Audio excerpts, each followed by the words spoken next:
You're listening to the Pittsburgh Piledriver. What the hell is that? Podcast.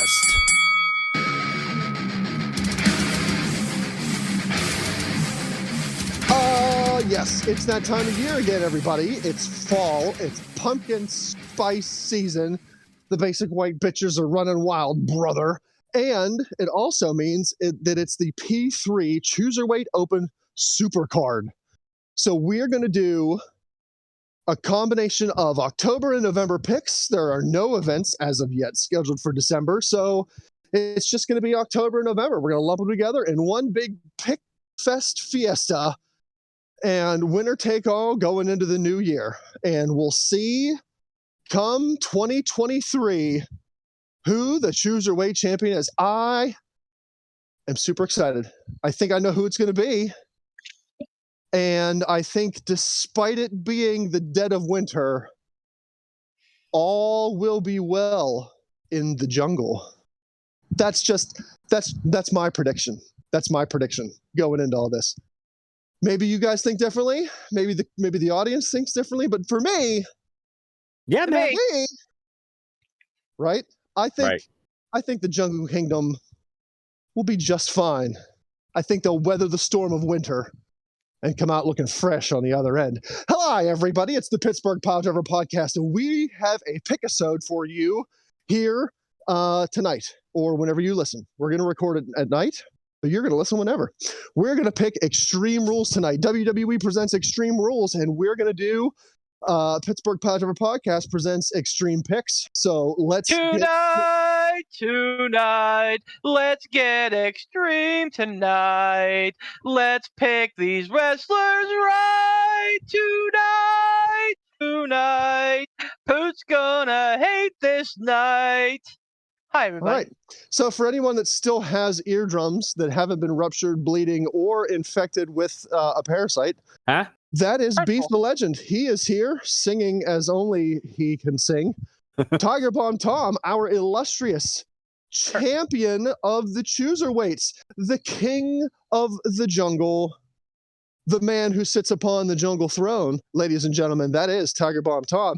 I'm Ransom the Madman. I have absolutely no claim to fame because I can't pick a fucking month to save my life or to gain a title. So let's just go ahead and call this a wash for me. False. I'm gonna roll into the new year. False. You are the advocate of advocates, man.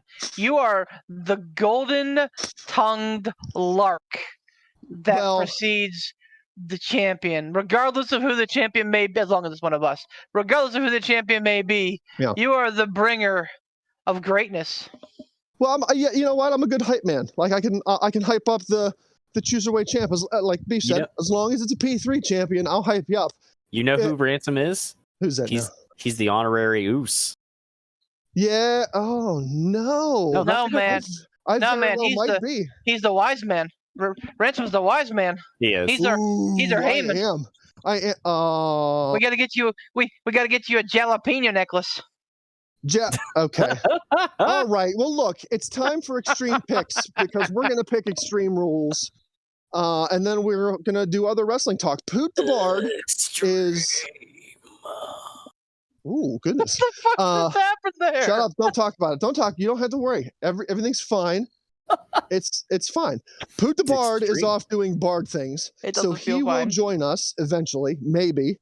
And if he doesn't, then he will donate his picks along with the rest of you on the Facebook page.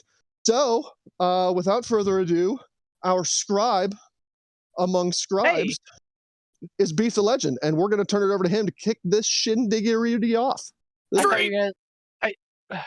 They're extreme picks. I'm just getting extreme uppercut. Okay.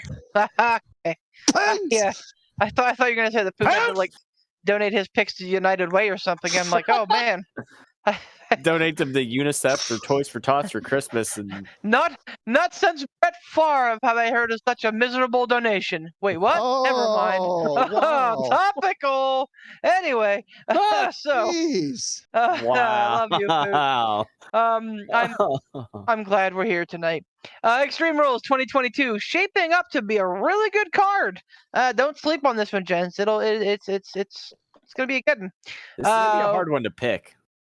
Yes, that I was sitting here. Not for me queen. because I can't pick for shit. So this is going to be a cakewalk for me. Ransom, no. Ransom, no. Aye. Oi! You were full British. Oi. Oh my God, Alec Ransom does exist. I heard him. Shut it. Oi! Shut it down. Oi, prick! All right. So we got. Oi! Making movies, making songs, fighting around the world. Extreme. You old tosser. You'll toss a. Come on, Tugger. Let's find this pussy cancer. All right, we're off the rails. So off the rails. This is glorious. Thanks, so everybody. Bye. Here's what we got. We got Liv Morgan defending against Ronda Rousey in an Extreme Rules match for the Women's Championship. We got Matt Riddle versus Seth freaking Rollins in a fight pit match. Is it back? Yeah, man. Freaking It is. Back? Seth freaking is back? Yeah. They had it missing for like a week and now it's back. Whatever. It doesn't matter. Maybe it doesn't matter.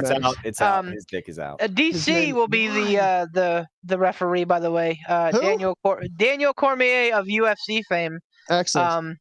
I'm excited, man. Drew McIntyre will face Karrion Kross with Scarlett in a strap match. Bianca Belair with Alexa Bliss and Asuka will defend her title against Bayley with Damage Control, aka Dakota Kai and Io Sky, in a ladder match for the Raw Women's Championship. Shirai. Now with smaller ladders. Did I say Shirai or did I say Sky? I said Shirai. You said Sky. Okay. All right. I was worried. I was having a stroke for a minute. Do you taste pennies? Do you smell cinnamon? Always. Give it time. It'll come. Edge will take on Finn Balor with the Judgment Day. Damian Priest, Dominic, Rhea Ripley in his corner in an I Quit match. And the Brawling Brutes, which are comprised of Sheamus, Ridge Holland, and Butch versus Imperium, which is Gunther, Ludwig Kaiser, and Giovanni Vinci. Gunther in all caps. Yes. No. Wikipedia does not list Gunther in all caps yet. Wikipedia's wrong. I agree. In a 6-man tag team, good old-fashioned Donnybrook match. I think the real crime is not having Pat McAfee on commentary so we can hear Donnybrook about 19 times. That was my favorite part of that SmackDown episode where he kept saying Donnybrook. Correct me if I'm wrong. Didn't he already accidentally drop an F-bomb on College Game Day? Probably because it's fucking Pat. He showed up. He showed up last week. I guess he was getting grilled by some people for wearing a tank top under a suit jacket. So he showed up dressed to the nines this week in a fucking velveteen fucking sky blue jacket. Nice. And a big fucking belt buckle with torn ass jeans. And he's like, I'm compromising with the old whites on this one. Wow, Pat McAfee is just a treasure. He needs to be fucking protected at all. And people are like, I don't get Pat McAfee on game day, and it's it's because you're fucking 56. Go have a Budweiser, friend. Sit the fuck down. We're here. Pat McAfee is a national treasure. Yeah, man. Get him around the no. Don't tell him to go protection. don't tell him to have a Budweiser. Tell him to have a Stroh's. Yeah. Right. All right. So anyway, those are our matches. 6 points up for grabs. You know the drill. Big 6. Ronda Rousey takes on Liv Morgan. Champ, you as always get to have your prerogative. You pick or somebody else picks first. You name your... You know what? Let me see. Wait, so Roman's not defending any belts in this? No, man. Surprisingly not. Neither are the Usos. Nope. What is happening though? I know. I mean, people bitched for years that WWE events were too long, so now they've condensed them into 6 matches. You can't have you can't have butter on both sides of the bread, man. I've made a grilled cheese before. You sure as fuck can. All right. Yes. Fair. Yes, fair. have some. The cake and eat it too. Like you either get a 3-hour pay-per-view with like 6 decent matches, or you get like a 5-hour event with like 12 matches and like 3 of them are jokes. Those are our choices. And You mean WrestleMania? yeah. Well, hurtful. And I, No, I don't know, man. And in a way, it kind of makes them feel special.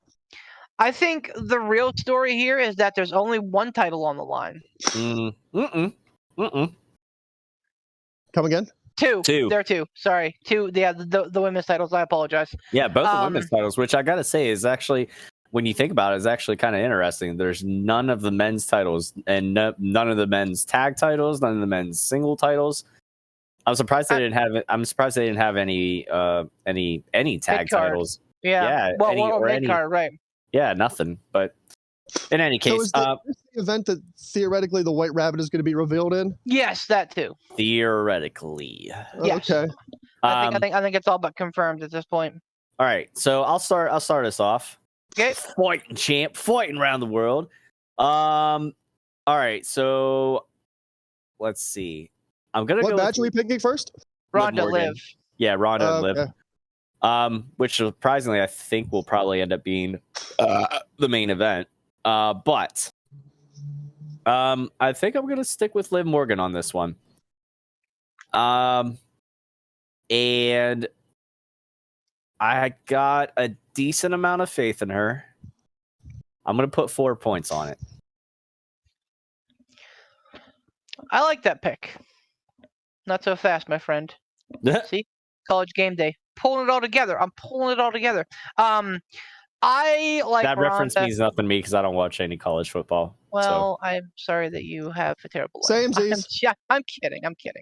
It's a Lee Corso reference. I love Lee Corso. Anyway, my point is that I think. What the hell was that? Beep beep, Richie. Beep beep, Richie. Yeah, no shit. They all float down here. I thought somebody was fucking driving in through your fucking window of your apartment. Maybe not. No, beef. Everything's fine. So just driving into my driveway and mowing me down. Shut up, Ransom. Kathud. Save beef, hack Ransom. Anyway, I thought it came from Beef's side. I didn't think it was from Ransom's. I'm not watching the Discord bubbles. I literally have the Wikipedia pulled up as well, so I can sit here and stare at these pics and think about them more and more and more. So I like Ronda in this match. I think that Liv has been able to get through her last couple defenses against Ronda. Well, the victory against Ronda and then the defense against Ronda. I think that she was able to do so well-ish. They did enough, but I mean, this is Extreme Rules, man. In no way, shape, or form should Liv Morgan beat Ronda Rousey here. Yeah. Ronda Rousey is a Supreme Combat athlete, so if they ever want her to beat, and I like Liv, I have no problem with her. I feel like things went south when she became the champion, which is not necessarily her problem. It is more of the fickle nature of the WWE audience. She's one of those ones where it's kind of like the money's more in the chase. Right, for her. Right, for sure. Wait, hold on. Didn't she also have a defense against Shayna Baszler as well? She did. She did. Yep. I don't know. I don't remember. I mean, I know obviously Liv won, but I don't remember how that match kind of all. It was clean. The ending was clean. That's all I remember. Okay. I think it was a roll up or some shit. So it wasn't finisher end of match, but it was clean. Okay. So that said, like I said, they've masked her deficiencies. With Extreme Rules, there's no way that Ronda doesn't win because she's the heel, so she can do whatever she wants to do. So it's not like Liv can have somebody come down and attack Ronda for her. But yeah, no, I think it's gonna be a heartbreaker. I think that Liv's gonna struggle and do everything she can. She's gonna try so hard, but it's just not gonna be enough to beat Ronda Rousey. I am putting 1 point on that because anything could happen, but I like Ronda in this match. Ransom, what do you think? I'm gonna do 2 with Ronda Rousey. I'm not confident enough to put more on, but Yeah, like I feel like I'm in Beef's camp here. Like if this was a regular match, they could probably find a way for Liv to squeak through. But if this is an Extreme Rules match, and again, if you're thinking logically, which it's professional wrestling, so you do kind of have to put a little bit of logic out the door. But if people were going to think logically about it, Ronda Rousey being a UFC fighter, a UFC champion, there really should be no reason why someone the caliber of a fighter of Ronda Rousey should not just dominate Liv Morgan and come out with the win, especially when there's no DQ, there's no count out, there's not, like, you can do whatever you want. So in a just world, Ronda Rousey should be able to take this no problem. So I have another thought on that. Being like Beef said, he said, being that Liv's the face or whatever, couldn't have anybody come down to her. You know, you wouldn't normally think that somebody would come down to her defense. But what if this is where we kind of get a little bit of a heel turn from Liv? She does have somebody come down and interfere on her behalf. You know what I mean? I mean, it would certainly freshen up the character. I think there's that, or the fact that the only reason I went with Liv is because, yes, they both have the, how do I want to say? So Ronda has Liv on, the fighting and stuff like that. She has the upper hand. But the fact that it's Extreme Rules, I feel like kind of gives Liv a little bit of an edge, because then she can do whatever she wants. And yes, I know Ronda could, by all accounts, do the same thing, but I feel like Liv will lean more into that than Ronda would. I think Ronda kind of pride herself on her fighting and everything like that, and try to get it done like more in the ring than Liv will. Here's my other hesitation too, is for the most part, I think the majority of people are thinking that this White Rabbit thing I think the majority of people think it's going to be Bray. I also think the majority of people are thinking if it's a wrestler, it's going to be a male. It is possible that there could be a big swerve, and not the, haha, I'm Vince McMahon, I fooled you all type swerve, just so that he could sit back and gorilla and yuck it up at all the people that think it's going to be a male wrestler. It could be a legitimate big deal swerve to where it's a female wrestler. And I always did kind of think that Triple H was high on Rousey. So I think it could be possible that the White Rabbit debuts in this match, costs Rousey the match. That allows Liv to hang on, but still make Rousey look strong throughout the whole match. And it could start a feud with Ronda Rousey, who Triple H has always typically been high on, and whoever this new big deal White Rabbit is, if it is a female wrestler. I'm still not counting out that the White Rabbit could be Charlotte Flair. Stop it. No. I'm not, listen. As I'm you not say counting it. Sorry, go ahead. No. What were you going to say? I was going to say, as you say, we're talking, the White Rabbit and the whole Alice in Wonderland thing, and she always hails herself as the queen. So, I mean, that could be, yeah, like, I don't know. Like, all I think of is it could be a big swerve. Charlotte's been gone for a while. It could be Charlotte Flair. She's a Flair. It seems like and I don't know if it was a Vince McMahon thing, or if it was a Vince McMahon and a Triple H thing, where they're both just super high on Charlotte Flair because she's a Flair. I don't know. But like, I'm not going to discount the fact that this White Rabbit thing could be a Charlotte Flair return. I'm hoping it's not. We can talk more about the White Rabbit, I think, after this, yes. after concluded, so as not to beleaguer the fact. Right. But I hear what you're saying, and I don't disagree. All conventional wisdom says that Liv Morgan should retain.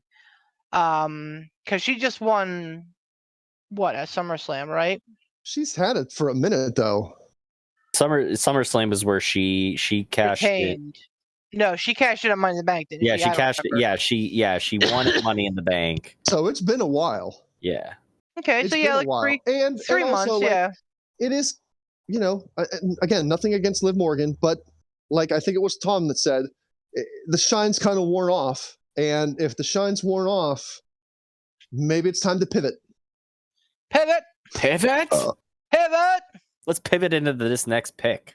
Yeah, man. Matt Riddle versus Seth freaking Rollins in a fight pit match, reffed by Daniel Cormier. Give me Riddle. Rollins, I know, has been not on a good tear recently. In fact, I think I saw a stat recently that he hasn't won a pay-per-view match this year. Maybe in like the last 15 pay-per-views. I don't remember exactly what the stat was.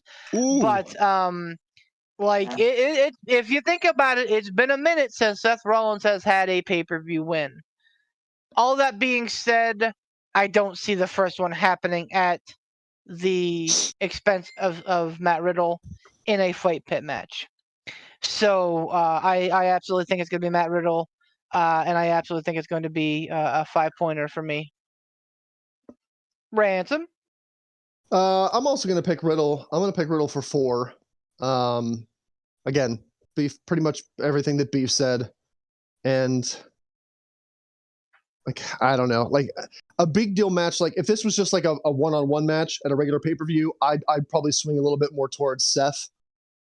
Just because he hasn't had a win in a while. But if this is going to be a fight pit match, again, with Riddle's history, I think this does more for Riddle, having him win this, than it does for Seth. And again, with Triple H at the helm, I think he's going to look more towards the future. Not that we're going to write Seth Rollins off as an old horse and his time in the sun has come and gone, but I think Triple H sees the importance of elevating young talent that are going to rise to the top. I think he sees the importance in that, so that's why I'm going to go with Riddle. And you said you're putting 4 points on that, right? I am going to put 4, yeah. All right. I'm here for it. Tom, what do you think?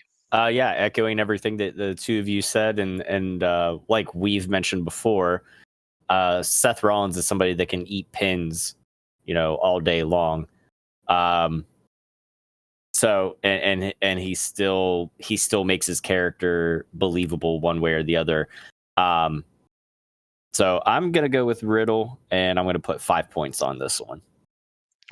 Smart men all around, which means that Seth Rollins is definitely going to win. Yep. Drew McIntyre versus Karrion Kross with Scarlett. Ransom. This is a strap match. And now this is just this isn't a like touch 4 corners to win. This is a I don't submission. fucking know, man. I don't fucking know. I don't think it really matters. Like I don't care. So here we go. Okay, so there's a difference because we've talked about it before. This came up whenever it was whenever it happened in AEW. So here's the differences according to Wikipedia. A strap match, this is what it's being denoted as. A strap match is any match in which the competitors are placed on the opposite ends of the restraints to keep them in close physical proximity. By definition, the strap and anything tied to it are considered legal and in-play weapons. Most common rule for victory is the achieve of pinfall, but there is a common variation where one wrestler has to go around the ring and touch all 4 corners. That is where it becomes a 4 corners strap match. Yeah, so this is being denoted as just a strap match, not a 4-corner strap match. I think this is more so, the strap match is just more so to make it, just more brutal or whatever, and it's extreme. So that's why we're getting that. So, yeah. Regardless, though, I'm putting 5 points on Karrion Kross. I don't see a world where Triple H is in charge that you bring somebody like Karrion Kross back and have him lose his first pay-per-view. Sorry, bless you. Bless you. And have him lose his first singles pay-per-view match. That does nothing. That does nothing for Karrion Kross to have him lose. It doesn't matter if Karrion Kross dominates the entire match and just makes Drew McIntyre look like like he's wrestling a tiny fetus. Like it doesn't matter. In no world does Karrion Kross losing this match make any sense in any form or fashion unless Vince McMahon is at the helm. If Vince was at the helm, I would say all day Karrion Kross could probably lose and probably would. But no, there's no just world where Karrion Kross loses this match. Absolutely not. And I think if Vince McMahon is still in charge, I don't think Karrion Kross is even in this match. I don't think he comes back at all. So nope. Tom, what do you say? I am that. Wait, hold on. Did he pick first? I did. Yeah. Wait. Okay. I'm sorry. It's you and then it's Beef. Okay. Sorry. I was getting confused on the order. I'm betting the farm 6 points. Karrion Kross. Yeah, man. I can't say more than what you guys have said. Absolutely, it's gonna be Karrion Kross.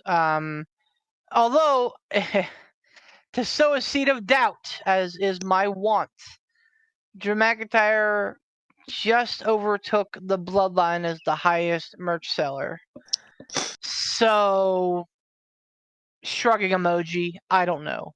But I mean, it's got to be Kross, man. Like, you have to fix his reputation, I guess. Like, people got to believe that Karrion Kross is a legit badass in order for him to be back on in where he needs to be. And I think we saw that Triple H absolutely strapped a rock to this guy's back at NXT. I have no reason not to believe that this is not going to be echoes of that. So yes, Karrion Kross. I'm putting 2 points on it because again, Drew did a big favor by losing to the Bloodline, rather to Roman Reigns. I mean, interchangeably, overseas. So like, it wouldn't surprise me if there's some goodwill coming his way. But yeah, I just don't think that goodwill is against Kross. But like I said, I'm not hyper confident. Bianca defends her title.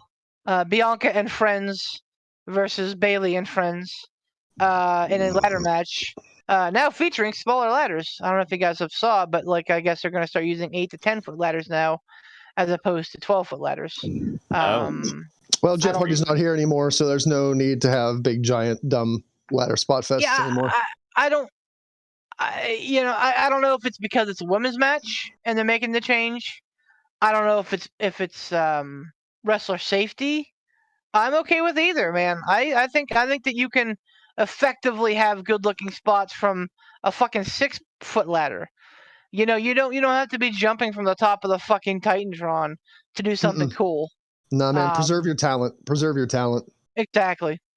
So like I think less is more. And I absolutely think that you can make things still look good. But so I mean, for me, it's a non-issue, but it's worth mentioning just because it was in the news. Anyway, Bianca's champion, Bayley's challenger. Tom is champion, and he gets to pick now because I say so. Go, Tom! I will take as much time and pick whenever I'm damn well ready. So this is a difficult one because obviously there's the I know the numbers game is even, but we still have a whole bunch of fuckery. And I don't know. I feel like now would be a good time because Damage Control have the women's tag titles, don't they? Or the Yes, yeah. They beat whoever won them, Raquel and Aaliyah. So I feel like this might be a good time to pull the trigger and put the title on Bayley and have her hold it until like Mania, and then have whoever, whatever face, whether it's Bianca again or whether it's somebody else, beat Bayley. But I feel like to really get some fire behind this stable, it'd be a good time to put that title on Bayley. But I don't know if they're ready to do that. So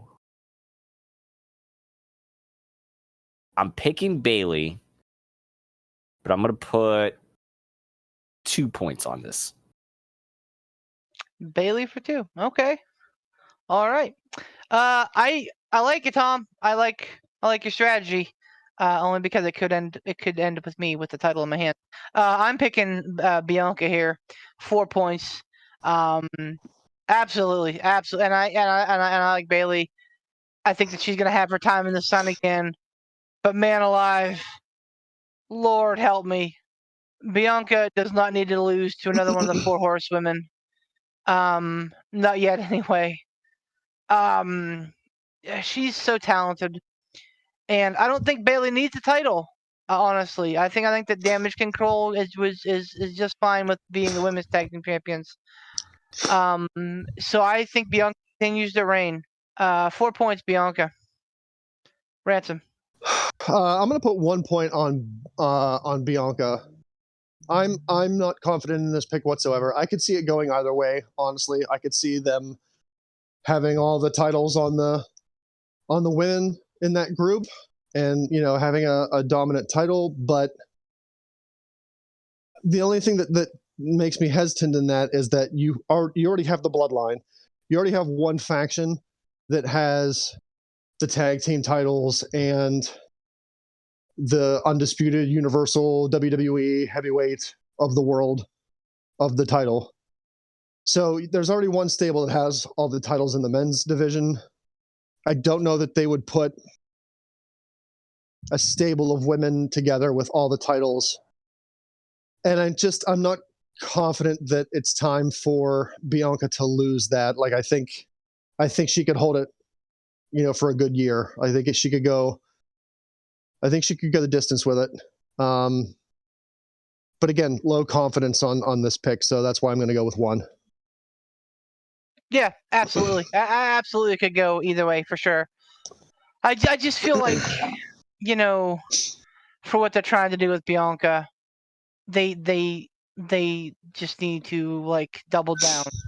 and I think that her beating Bailey is the way to do that. Also, let's not forget it's a ladder match. They have these fucking flukies. Is that the right word? It's fine. Anyway, they have people here on retainer to do their bidding. So things could get fucky anyway. And if you think maybe that there is something that is going to be the White Rabbit that's not Bray, it could potentially be Alexa Bliss, and here's where she is. So, things could get real fucking weird at the end of the day. We'll see. Moving right along. We have Edge versus Finn Balor with the Dynasty in his corner. This is an I Quit match. Real interesting stipulation here. I think I'm here for it.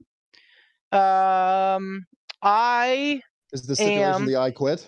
Yes. Yeah. Okay. I really think this is going to be a good match. Surprise, surprise, fucking Finn Balor and Edge having a good match, right? This is one of those dream matches, and I hope that they do something akin to that we've seen other times, or the Judgment Day does something real early on and gets ejected. I really want this just to come down to Edge versus Balor. I don't want the Judgment Day or Rey Mysterio or fucking anybody to be involved in this. Mm-hmm. I want they don't to need be to be. They don't need to be with these two. With these two, it can be strictly a one-on-one. They don't need. It doesn't matter heel, face, stable or not. It does. There doesn't need to be outside involvement. These two can do a banger of a match by themselves.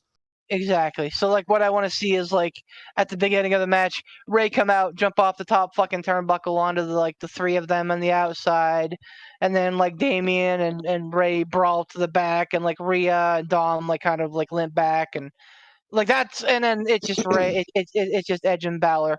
I am going out on a limb, and we've been saying it all year, that the Judgment Day needs to win. I think that this is it, man. What better time than now? What better person than Finn? again, echoing, I think, Ransom's point, like, Triple H is back in charge, and we all know who Triple H fucking, nominated from NXT to be the first Universal Champion. We all know how much Edge loves, Finn Balor. And because I think in large part, Triple H sees what Finn Balor kind of did with the Bullet Club as like an homage to the Clique, you know?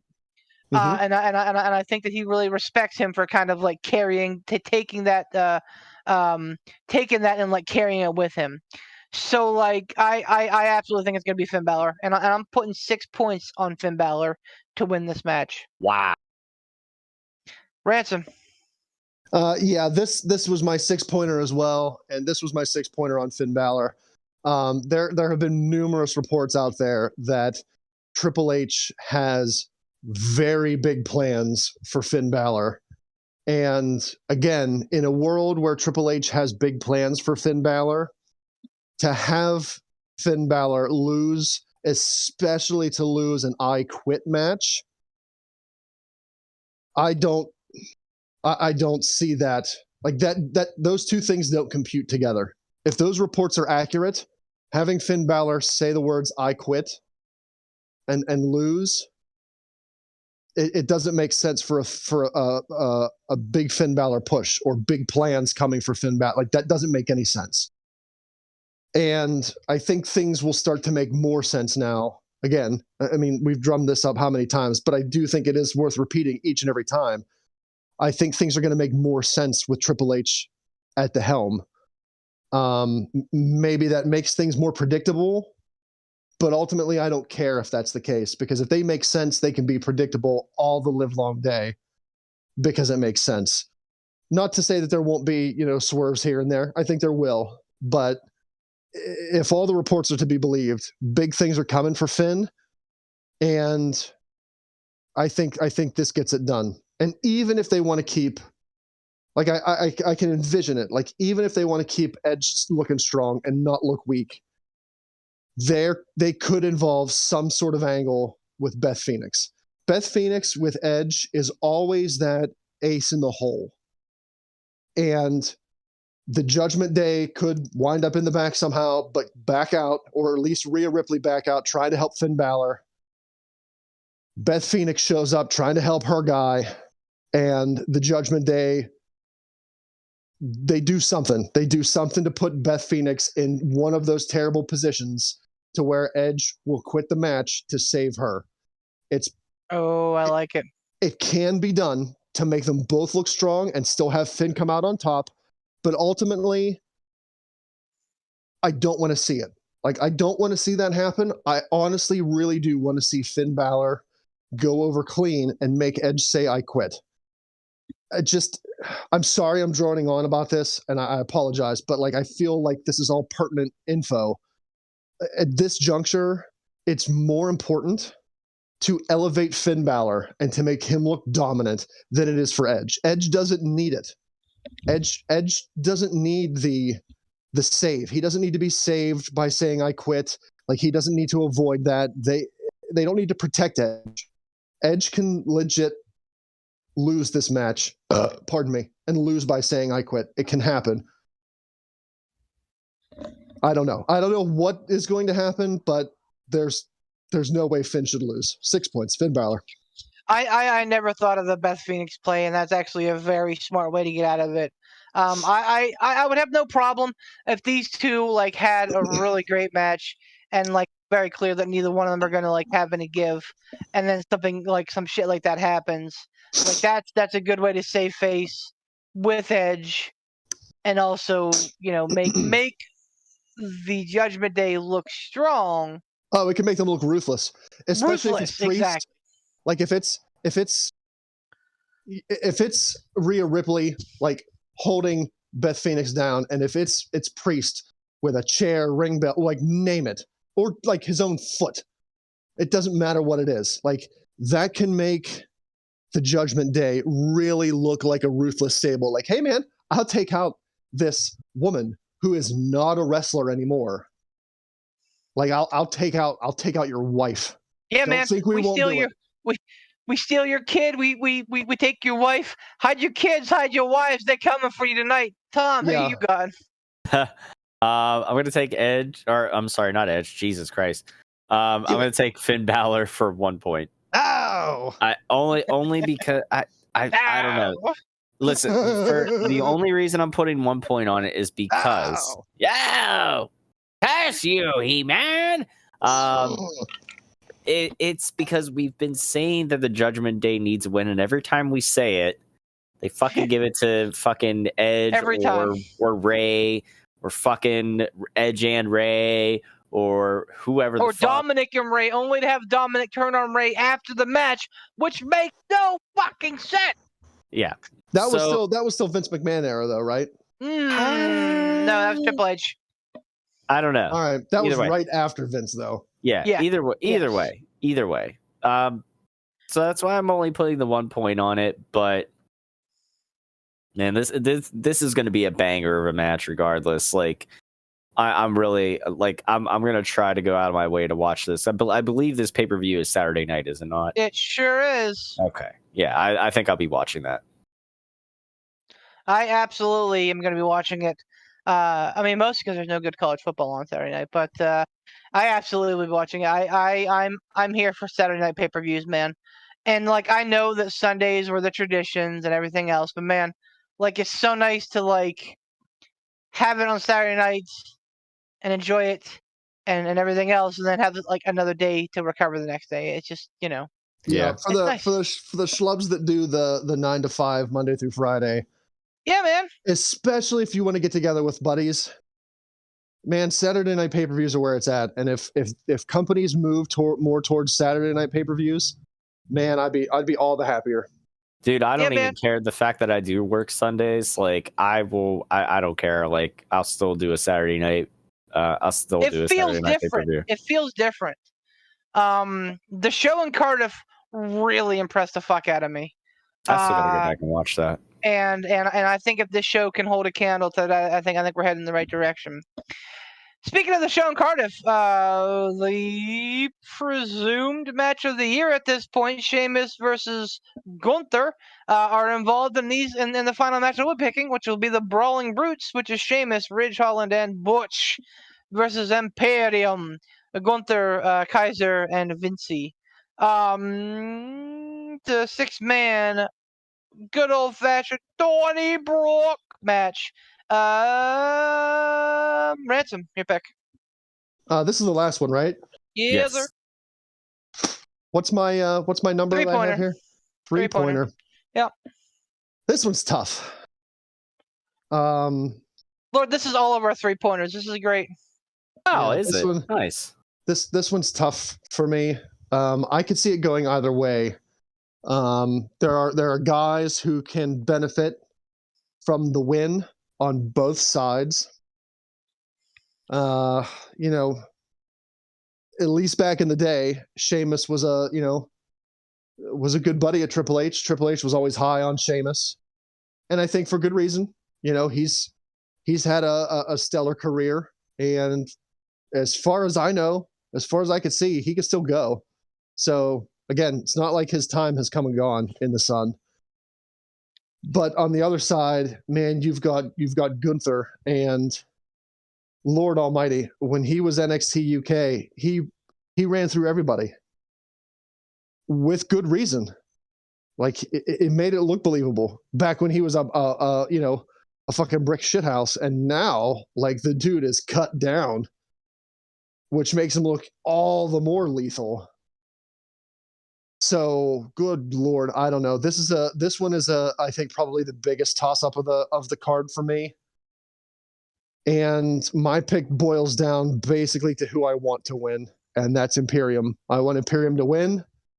I want them to gain momentum. I want them to be a house of fire. I want them to be a dominant stable. So I'm going to use my 3-pointer on Imperium strictly because I want them to win. It's fair. Tom, what do you think? I'm also picking Imperium, not just because I want them to win, I mean, honestly, I'm kind of like, as far as who I want to win, I'm kind of 50-50 because I want to see.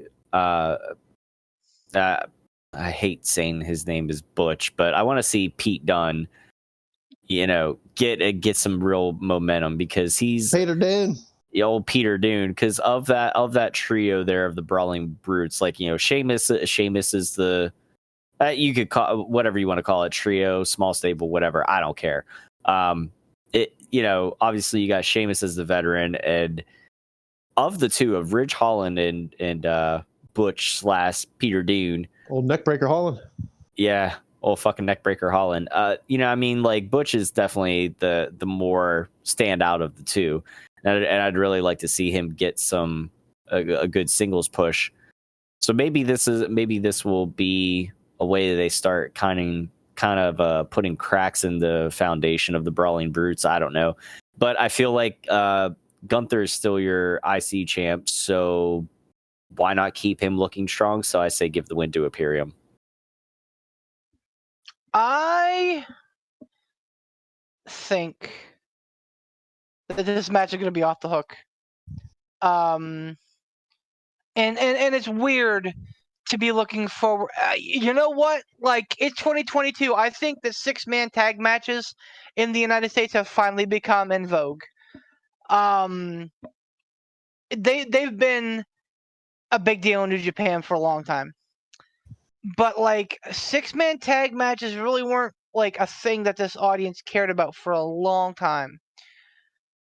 I think NXT did them well. And by God, I'm here for this one. I think it's going to be fun as hell. And like I said, man, up and down this card. I mean, Liv versus Ronda could be a stinker, but that's about it, man. Like, I think that this card is absolutely dressed to impress, and I think that this match is going to be a big, dumb, fun, big guys beating big guys up. And I'm here for that. I think there's absolutely a place for that. So I think Imperium gets the win here, and I'm also putting my 3 points on there. I think that eventually Sheamus will beat Gunther for that IC title. I mean, it's just gonna happen. Like, that's the only title he has just yet left to claim. I think it's gonna happen, but I think that they have some more work to do to set it up. Maybe this is the part where they do set it up. I don't know, but I just think that, especially since Imperium is just coming back, I think that they need to make them look strong. So I absolutely think Imperium is the way to go here for 3 points. Now this match is not an elimination, right? This is a one fall. As far as I know, it's one fall to a finish. I'm not sure what Donnybrook was. Like, I didn't know if that was an elimination style match or if this is just good old fashioned street fight. First pin submission wins. Yep, just a pure 6 brawl, if you will. But yeah, man, I'm here for it, and I think it's going to be a great event, a great night. Those are our picks. Poot missed them all, so he can suck it easy, fuckhead. I'm kidding, Poot. But not really. No, I am. I wish he were here as opposed to strumming his beautiful Banter. music. But heavy is the head that wears the Poot crown. So, and I think looming over top of all of this is the White Rabbit. Can I ask a question about that to kick this off? You may. All right. So let's talk this White Rabbit thing. Looking at this card as it stands, this makes me, if the White Rabbit debuts here, or if this is where the White Rabbit is revealed, I think less now of it being Bray Wyatt. Just for the fact of, like, where does he fit in with any of this? Unless this is going to be like a good old-fashioned AEW style, pay-per-view is over, bam, debut, that's how the show goes off. Any other form or fashion, though, like the White Rabbit debuting in the middle of this pay-per-view, if it's Bray Wyatt, where does it happen? Just because the Bloodline isn't defending any of their titles doesn't mean that they're not going to be present. Right, but like, what are they going to, like, okay, if the Bloodline comes out at some point, yeah. Like, if the Bloodline shows up, I will absolutely be expecting the White Rabbit to be introduced in that segment. See, I don't think so. I think that they're going to keep Bray on Raw. I really do. If it is Bray, and I think it is. But like, where does he fit in though? Like, where does he fit in this pay-per-view? He doesn't fit in anywhere. Well, who's he going to feud with in this pay-per-view? There was talk of it not necessarily being an actual like live in-person debut, and more of a like showed up on the Jumbotron. Now that said, I think that he has to fit in somewhere. You're absolutely right. And I think, tomorrow's night's SmackDown, so more shit could be added tomorrow night. Who knows? But like, it absolutely could be the pieces in motion. Karrion Kross, he's competing. Maybe he's involved with it. Alexa Bliss is there. Maybe she's involved with it. Maybe he's gonna come back and form up with the Judgment Day. Maybe he'll be the antithesis of Edge. Maybe he'll help Edge against the Judgment Day. Who knows? That's the intrigue here, man. Is that there is so many places. That's how versatile this whole thing is. There are so many places that this could show up that we don't know. I mean, all right. I want to throw a wrench in your thinking here. Stop it. I'm gonna do it. So, if you can dodge a wrench, you can dodge a ball. Yeah, if you can dodge a wrench, you can dodge a ransom. Oh no! The Judgment Day thing, I don't think makes sense, because if Triple H wants to make Finn Balor a big deal, Bray Wyatt's not going to come in and align with the Judgment Day, because that's going to take focus away from Finn. I think they're going to want the spotlight on Finn. I think he's going to be the standout of that faction. So I don't think that makes sense. To have him align with Edge, yeah, it's possible, but like, to what end though? Like, why align yourself with Edge? I don't see where that makes a whole lot of sense. The Karrion Kross thing, maybe if you're going to try to set something up with like Bray having a stable and Karrion Kross being involved in that stable, that could happen. I don't know. Like, the whole Titantron, like having it just be a Titantron reveal, I think is a mistake. Like, I think with Bray Wyatt, if it is him, he needs to be there. He needs to come out. Like, the people need to see him. I think that is a bigger impact. That's a bigger shock. That's a bigger crowd reaction to actually see him live, walk through the curtain, walk down the ramp. That generates a bigger reaction, I believe. It just, I don't know. I'm still worried, because I have a hard time envisioning where Bray Wyatt fits in on this pay-per-view card. And if it's not Bray Wyatt, it makes me like this. I don't want him involved with Alexa Bliss again. I kind of agree with you on that.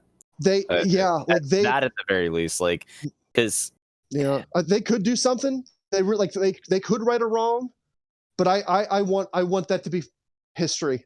Like, I want that to be in the past. The whole Fiend Bliss thing, like Fiend Wyatt and Fiend, like, no, just no. Let that lie in the past of mistakes were made. Oopsie daisy. We're gonna move on. I don't know. This pay-per-view has me worried. Strictly for like a Bray Wyatt debut, because I don't know. I don't know, man. Like I'm interested to see what's going to happen. Because it absolutely could fit in. Like I said, it could fit in anywhere. I am curious to see what they're gonna do with it. And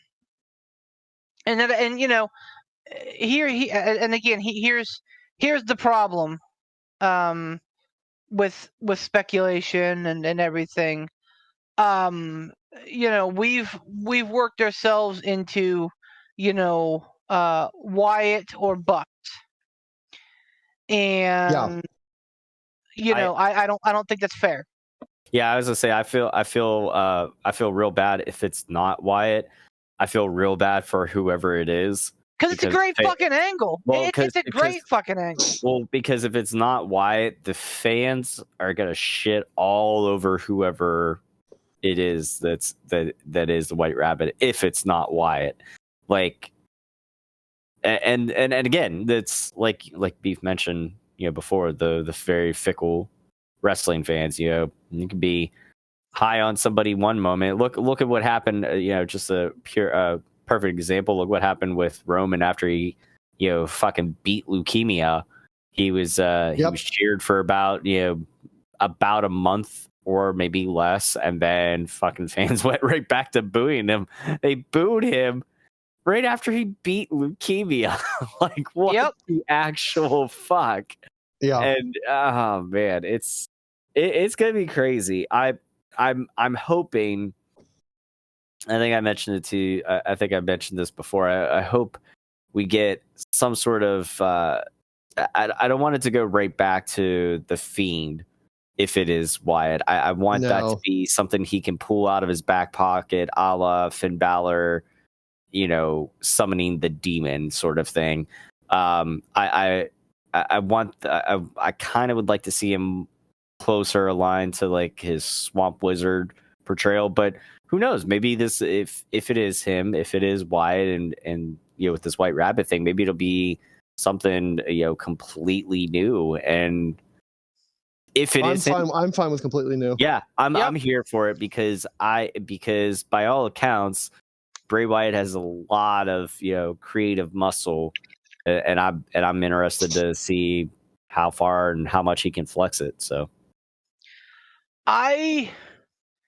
things are in such a weird place right now. I think that Triple H absolutely laments having both titles wrapped up on one person. Mm-hmm. I think it was a great gimmick. I think it was fun to do, but now we're to the place where it's now starting to hamper things. Yeah, because you want to push Cody Rhodes, you want to push Seth, you want to push AJ, you want to do a number of things here. What are they doing with Austin Theory? He's still Mr. Money in the Bank. Still has that briefcase, and he does. Yeah, he sure does. This is why I think I mean, you may think I'm crazy, but it just may be a lunatic that you're looking for. However, I think come Mania, you might see either Mania or night after Mania. I think you might see Austin Theory with some gold, and only because he may not be the one to take it off Roman, but I feel like whoever does finally beat Roman, man, I don't know. I would be shocked if Austin Theory holds the briefcase until he cashes in. With the you think someone takes it off of him? With the regime change, it would not surprise me. Really? Oh man, I'm surprised they haven't done it already. That would bury him. It really would, though. He's 24. He'll be fine. Well, I mean, yeah, but it was sure in the long run, but in the short run, that would bury him, because everybody would say that was Vince's guy. Vince, he was Vince's boy. He is. Vince is gone. Yeah, but even though he's dog shit. Even though he was Vince's boy, he was also a Triple H guy too. I mean, he was in a line with Gargano in the way. Well, yeah, but look at his character in the way. He was a big doofy comedy piece. Yeah, but he wasn't taken seriously. No, but how do I say this? Like, even whenever he was down in NXT, the first time, even whenever he was down in NXT before he got aligned with Gargano, doing the whole way thing or whatever, there's something about Austin Theory. Yes, he has a very punchable face, but he has that it factor. He has something. He has something. Yeah, he has that it factor that when he came around into NXT earlier on, like way early on, I looked at him and I said, that's going to be somebody that they push one day. Like he's going to be somebody that's like heavily featured for sure. It's, his time is coming soon, and he still could be. He has years, Tom. Yeah, but he's got length. He's got longevity. I can see his career trajectory wise. I could see him having like a career trajectory that of almost like a Randy Orton sort of thing. It's possible. I mean, it's all possible. Yeah. I'm just saying that Vince McMahon picking Austin Theory to win Money in the Bank this year is like the Steelers putting in Kenny Pickett on Sunday. Like, yes, we all absolutely realize that they're the future, but like you can't just like pick an onion before it's ripe and go, here, put this on your burger. No, an onion before it's ripe is the size of like your second knuckle. It's a shallot. Yeah, exactly. Like that it's gonna make your burger. This gonna be nothing, man. It's gonna get lost in a sea of beef. Yes, my documentary. Yes. But you get my point. Like it's problematic. You can't just make something that's going to be the future happen now. That's not the way it works. I get that. Believe me, which is exactly why whenever fans are clamoring, push this person, push this person, push this person, they don't necessarily do it right away because for the very fact that we're so fickle and because that's a different story. Like I think that there is something to be said for capitalizing on the hot hand. But you have to be careful. You do have to be careful. It's of what the fad. Yeah, because you have to be careful what's a fad and what's going to stick around. Well, here's like fans weren't clamoring for him. Like that was strictly Vince McMahon going, "Oh, I love this kid. This guy's great." Blah, blah, blah, blah. Correct. Like there was no fan clamoring for this dude to be the next it guy. Nobody was clamoring for him to win the Money in the Bank. Would not shock me to see Gargano take it from him or Ciampa, or somebody else, because those are Triple H guys. True. Listen. We touched on it real fast and then moved away about the whole wrestling fans stirring themselves up into a corner with this white rabbit thing. Yeah. And again, take this for what you will. To me, it could be a marketing. Like it could be a storyline. It could be a swerve. It could be a ploy. Who the fuck knows? But Triple H did come out and openly and blatantly say, this white rabbit thing is somebody nobody's talking about. At that point, everybody was already talking about Bray. So just listen. It could be to throw people off. It very well could be. I mean, that's a classic wrestling thing. Throw people off the scent, and they'll be surprised all the more. But I think we still should maybe heed that warning a little bit before we get ourselves all hyped up for disappointment. Triple H flat out said, this is somebody nobody's talking about. Right in the middle of everybody talking about Bray Wyatt. Triple H could have been completely honest with everybody. And, like he could just be not hammering it home. His position could be, you know what? I came out. I told you once. It's somebody that you're not talking about. And I'm not going to beat you to death with that statement, but I said it. So don't be all shit-faced when it's not Bray Wyatt, because I told you. That sticks with me. That resonates with me. Triple H saying that. Yeah. And I have that fear. I have the fear that wrestling fans in general, internet wrestling fans or otherwise, have hyped themselves up so much that this is going to be Bray. It's got to be Bray. No one else other than Bray. It has to be Bray. We've hyped ourselves up with that. To be fair. Yes. I think you're right. But WWE did this to themselves. Like, you don't release vignettes like that with a guy like Bray Wyatt out in the ether without, I disagree. WWE can't look at every single promo thing they do and go, well, Bray Wyatt's not contracted with anybody. He's still out there. We can't have this type of promo because everyone's going to think it's Bray. Like that can't be one of the things that they have to be constantly thinking about. And there have been other references. This would make no sense for like Charlotte Flair because she's not cryptic at all. Nothing about Charlotte Flair is cryptic.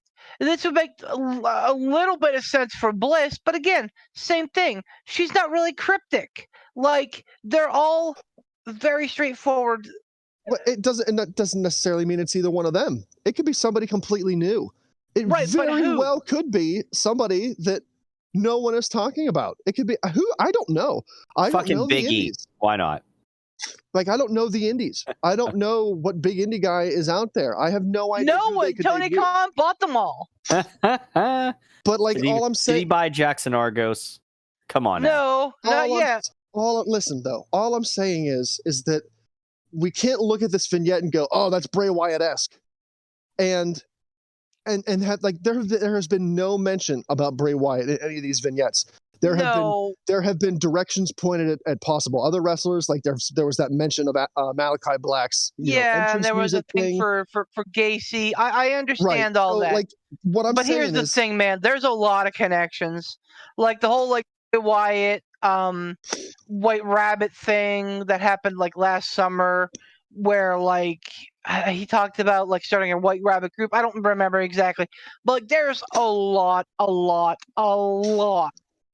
of like big time points to Bray Wyatt. Well, maybe are there a lot of big points to Bray Wyatt, or do you take these vignettes and go, boy, this looks like something that Bray Wyatt would have done as the Swamp Wizard or as the Fiend, or like is it more you, not you, like the royal you, seeing Bray Wyatt in this and saying, oh, this has got to be Bray because I equate this in my mind with Bray Wyatt, as opposed to saying, oh, this is cryptic, this is strange, this is different. I wonder who this really could be. Like, I almost think it's more of like people in general looking at it and going, this is very Bray Wyatt-esque. It's got to be him. There's nobody else. No, there have been a lot of like the one was for Corbin, Kentucky, which, yes, Baron Corbin's a wrestler, but that's also where I think Bray Wyatt defended against Randy Orton. Another one was that there was a sign that was featured right behind commentary on SmackDown last week. Yeah. That was a Bray Wyatt tweet. You don't show that on TV unless you know what that means. Like, especially not right behind the commentators. And then don't pretend that they're like, oh, I don't know. Like, no. I hear what you're saying. I really do. But, again,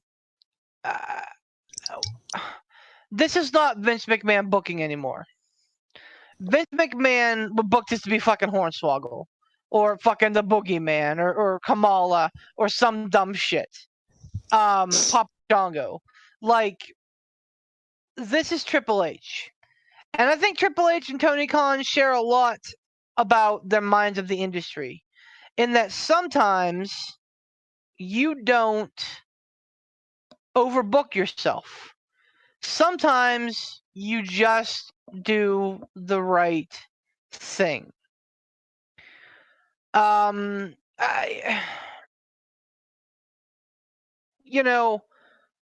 For example, the fucking this week, like the Three Little Pigs thing, featured the Big Bad Wolf. What's the Big Bad Wolf's catchphrase? I don't know. Huff and puff and blow your house down. Little pig, little pig. Oh, I see. Yeah. Yeah. I mean, that's just one. There was Earl that ended in like 1911. That was the Mad Hatter hat. There is just so much that absolutely screams Bray Wyatt. And again, I'm not saying that it's absolutely going to be Bray Wyatt. If it's not, and here's the other thing, man. They're in Philly on Saturday. This ain't like fucking Poughkeepsie. This ain't fucking Boise. This ain't fucking, Reno. This is fucking Philadelphia. I don't think that you pull a debut in a smart wrestling town unless you're prepared to deal with the consequences. If it's Charlotte Flair, I guarantee you that arena just fucking shits all over her. They may literally pull down their pants and poop all over the place. We know how Philadelphia is. Oh no! They start hurling their feces like about a bunch of wild chimpanzees. But then again, you said it right there. Like, I know if she's a heel, like, there is no better way to get X-Pac level heat than to have it be Charlotte Flair. They comes back. But is go away heat good? Is go away heat good? You know what? I think any heat's good. If the crowd is silent, you've failed. Yeah, if you're getting a reaction, you're doing your job. I think go away heat is the best heat because fans are so vitriolic and enraged, and they want you to die, and they never want to see you again, but you keep showing up. Here's your face. Here's that entrance music. Here she comes with the robe, the slow strut, the smirky smile grin. She spins around on the way down to the ring, just strutting down to the ring. Stupid, dumb fucking Flair robe a-flowing. Hey. Yeah, man, go away heat is the best heat because that is the most enraged heat that you can get. Yeah. She'd have nuclear heat if she came back as the White Rabbit, and especially too if she comes back. And again, I'm not rooting for Charlotte Flair, I can see it. Like, she comes back and gets on the mic. Oh, were you guys expecting the Swamp Wizard? Were you expecting the Fiend? Well, guess what? It's me. Pow! Every bomb in that arena goes off. There is not one single person that is not booing her, and that is the exact reaction that everybody in the back wants her to get. So we have all given them exactly what they want. That nuclear boo, everyone is enraged, people want to shut their TVs off, but they're not gonna because they want to see what happens. That, and they want to see somebody kick her ass completely. Yeah, man. Like, people aren't going to shut the TV off. Like, that type of heat, that's not disappointment. like disappointment is like, all right, well, this pay-per-view's over. Shut it off. Go to bed.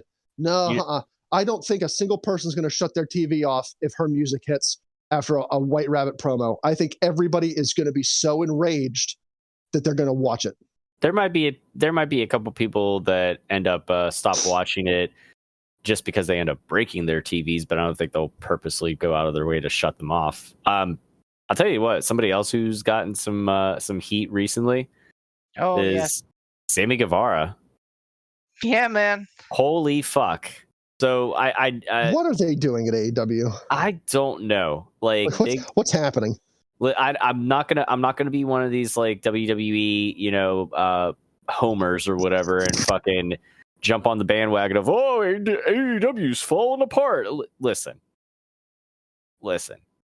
things will be fine, but they do need to get some egos in control and in check, because so for those who aren't aware, there's some Twitter beef going on between Andrade and Sammy Guevara, and it was like it didn't look like it was like the typical like WWE Twitter beefs or whatever, where it was like part of the program or whatever. This seemed like it was like legit, like fuck you, I'm gonna rip your head off.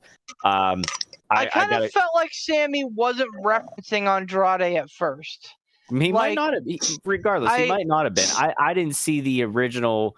I didn't see what I didn't see what happened, or if something happened before just the screenshots that I saw that I think a lot of us saw. But regardless, for those that weren't, in the know here, so there's Twitter beef going on, between Andrade and Sammy. Shout out to Ricky Starks for him chiming in and saying, can my fucking coworkers just shut the fuck up for 1 minute? Mm-hmm. Ricky Starks is a fucking treasure. Yep. And he must be protected at all costs. But regardless, so things roll around to Wednesday, and apparently this is what I've been hearing, that there was some backstage altercation between Andrade and Sammy. I think things may have gotten physical. Andrade was sent home. Sammy was not sent home. Sammy was, in fact, still in the main event of the night and got the W. So there are some people that are not happy with that decision.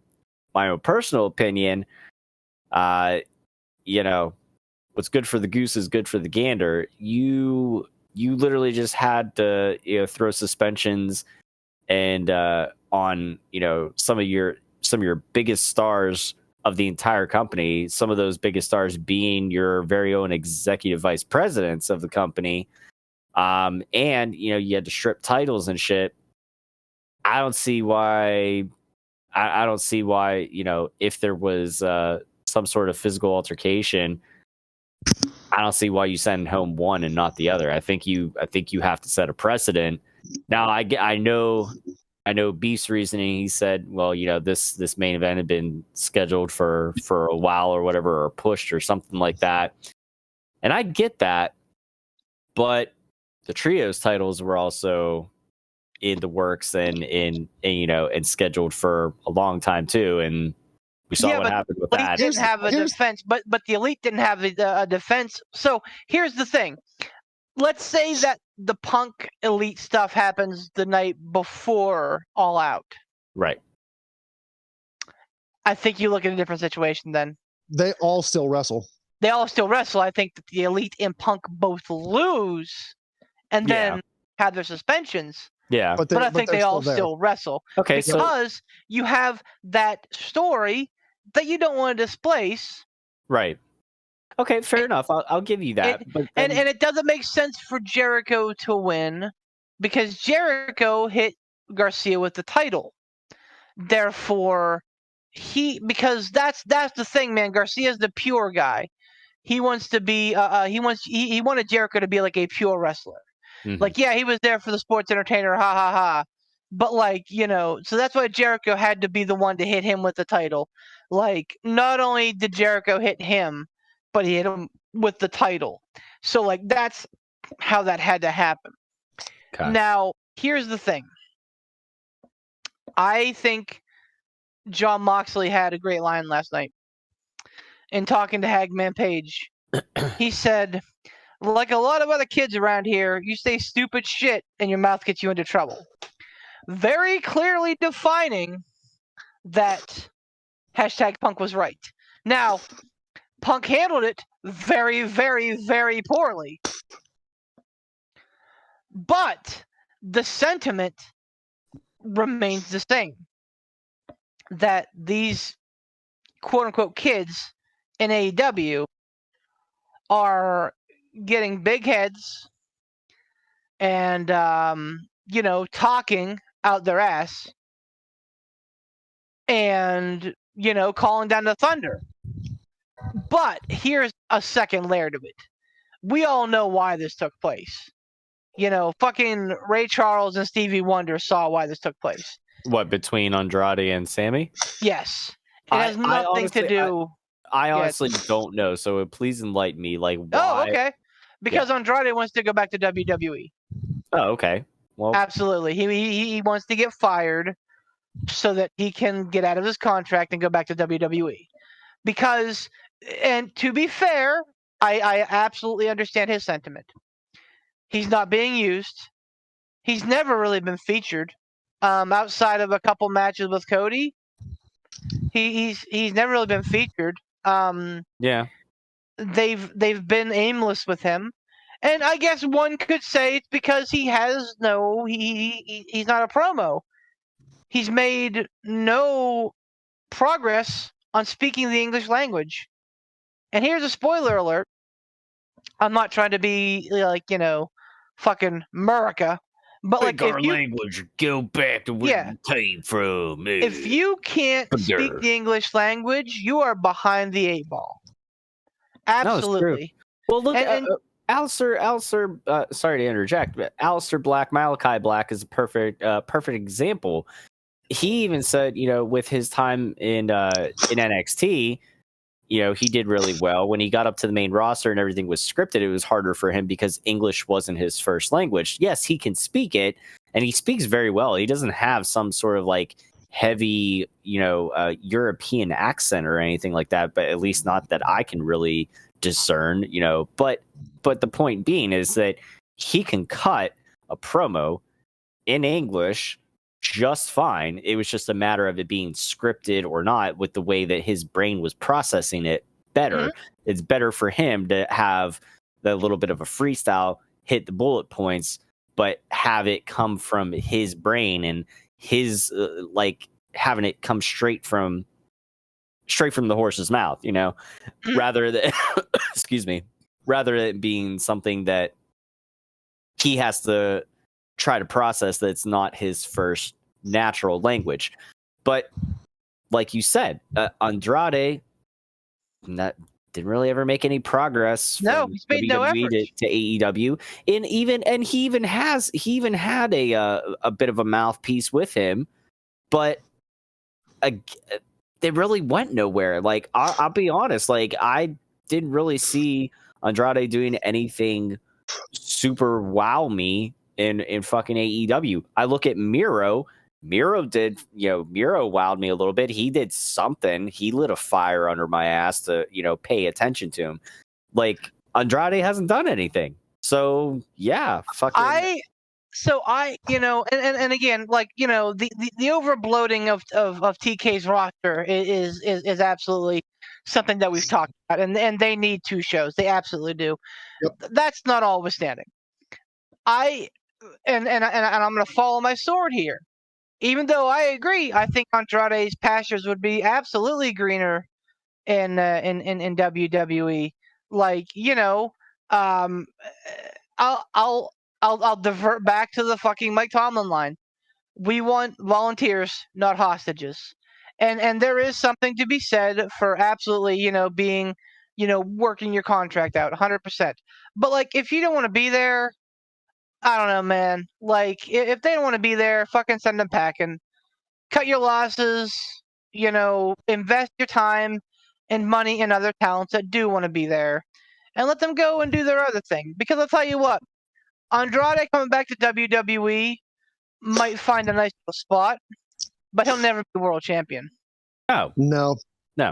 And So- I don't know what he's expecting though too, because the whole thing of everybody coming to AEW, the whole big, shiny promise, the shiny brass ring was that everybody could, flourish creatively, and it's, it wasn't a bunch of scripted promos. It was, this is kind of on you, like you're the one in control. You have the most creative input because who knows your character better than yourself.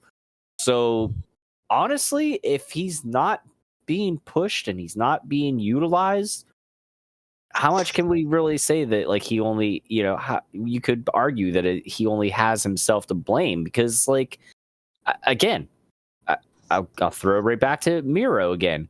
He was the best man. Then he was like, God's favorite redeemer or whatever. Like, there's two solid different.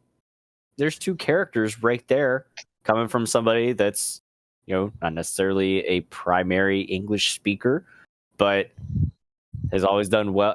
Has done well on the mic, given what he was given to work with. I don't see why Andrade can't take a good look in the mirror and go, well, what the fuck can I do to make myself better? And I want to let Ransom. I do want to let Ransom get his point in Yes. here, but I'll say this: timing is Andrade's issue, and it always has been.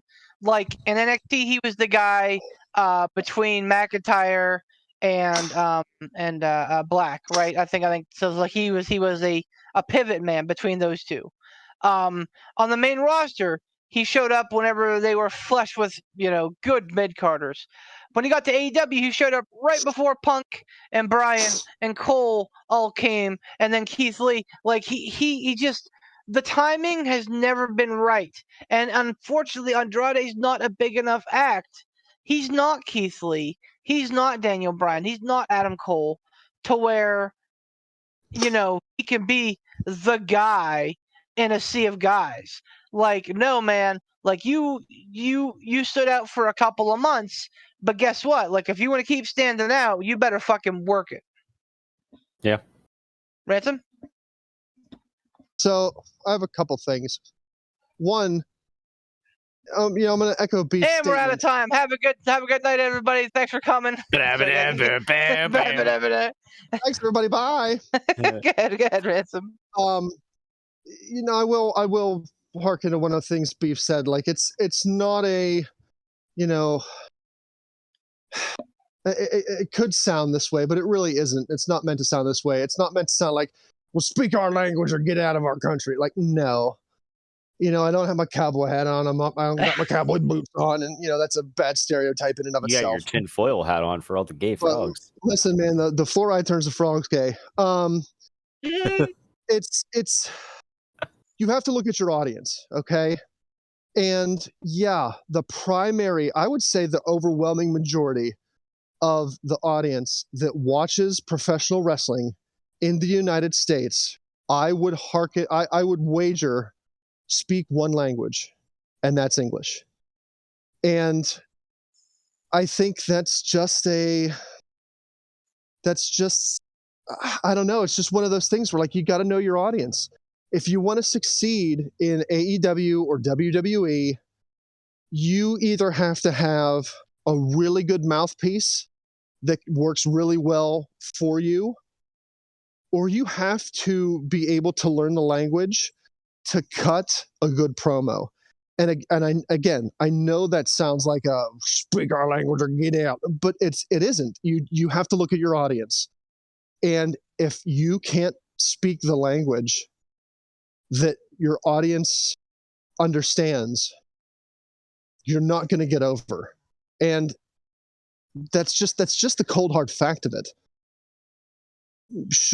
And again, this is a debate for not a wrestling podcast, but, like, should Americans speak more than one language? Probably. We probably should. But we don't. That's just the way it is. And if you're going to want to succeed in one of the two biggest wrestling companies in the United States, you got to do what you got to do. You have to do what you have to do to succeed. And if If that is learning the language and speaking it proficiently, then that's what you have to do.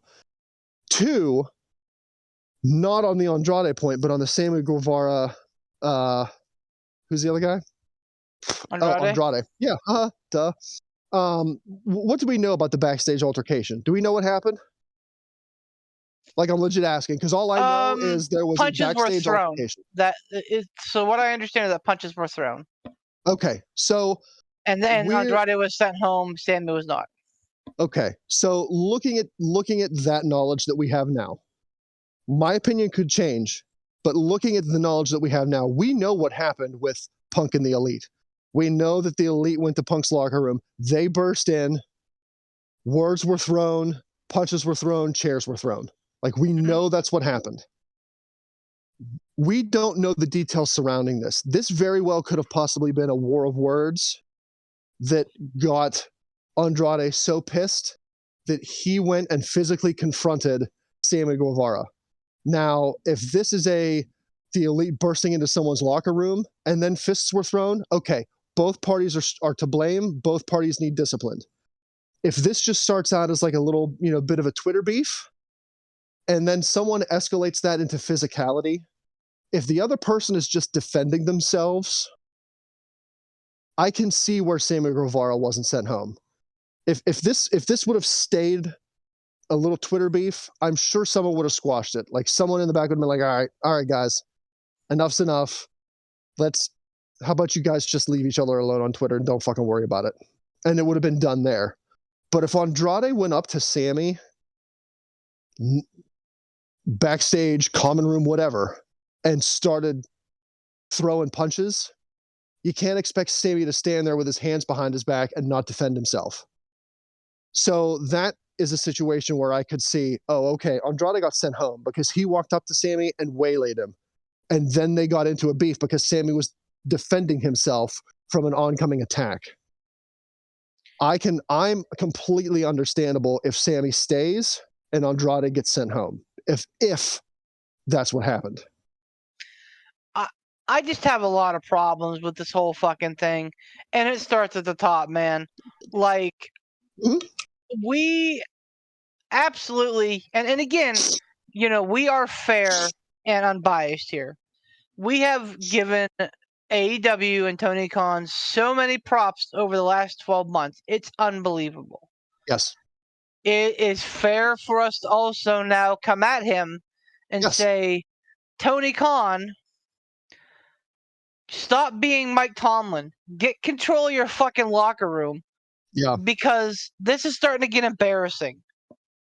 Here's the point of it all, is that this isn't like the kicking off of a backstage incident between these two guys. You just came off the heels of having to strip your AEW champion and your inaugural triples champions, or whatever the fuck they call them. Like, trios. You just came off of that. This just fucking happened. So any sort of legit beef, whether it's strictly verbal or it's on Twitter or whatever, or if it's a he said, she said, and people aren't even necessarily one-on-one interacting with a beef. If you have any sort of beef between any backstage people, with what just happened between Punk and the Elite, you, as the owner of that company, need to take charge and squash that shit immediately. There can't be, rope given to hang yourself with. There can't be, freedoms, but no, you need to squash it. Oh, Andrade and Sammy are legit having an online Twitter beef. People know that. It's out there. It's not something that's kept secret. Tony Khan needs to pull these two guys into a conference room and go, look, you can squash this here, or you can continue disliking each other, but the Twitter beef stops and you will not interact with each other in the back. There will not be another one of these backstage incidences like we just fucking had that was made very, very public. Tony Khan needs to take control of that immediately and squash this shit, because what people see is the fucking Wild West going on right now over in AEW. They see no one having any control, people getting into backstage fights all the time. That needs to be squashed and needs to be squashed sooner rather than later if Tony Khan wants to be looked at as a legitimate owner and leader of a company. Like, he needs to take control. And I don't know why he's not, or at least hiring people that will take control. If Tony Khan is one of those people that doesn't like a confrontation and doesn't want to be the one that has to go, okay, guys, stop it, idiots, figure it the fuck out. You need to get somebody that will do that. Somebody needs to be put in that position that will tell these guys, enough is enough. You're doing damage to the company. And before this escalates, we're going to squash it. I honestly, and again, the theme of tonight's discussion is timing. I think the timing is important. When did all this shit happen? Start happening at All Out, right? Okay. And now it's continuing to happen. Okay. What happened at the very end of August and is now currently kind of dominating the sports world? Oh yeah, the NFL's back. Well, that shouldn't matter, right? Oh, right. Wait, who owns the Jacksonville Jaguars? Ah, right. Shad Khan, Tony's father. Tony is a CEO of the Jaguars, if I'm not mistaken. He has a very high ranking. He's a vice president of some sort, I believe. A very high ranking office within the Jaguars organization. He will someday be the owner of the Jacksonville Jaguars. I'm wondering if he's being pulled too thin. In that, like, he's probably pretty responsible for making sure that those grown men don't end up brawling with each other too. The difference is the Jacksonville Jaguars are a probably billion-dollar organization. Yeah.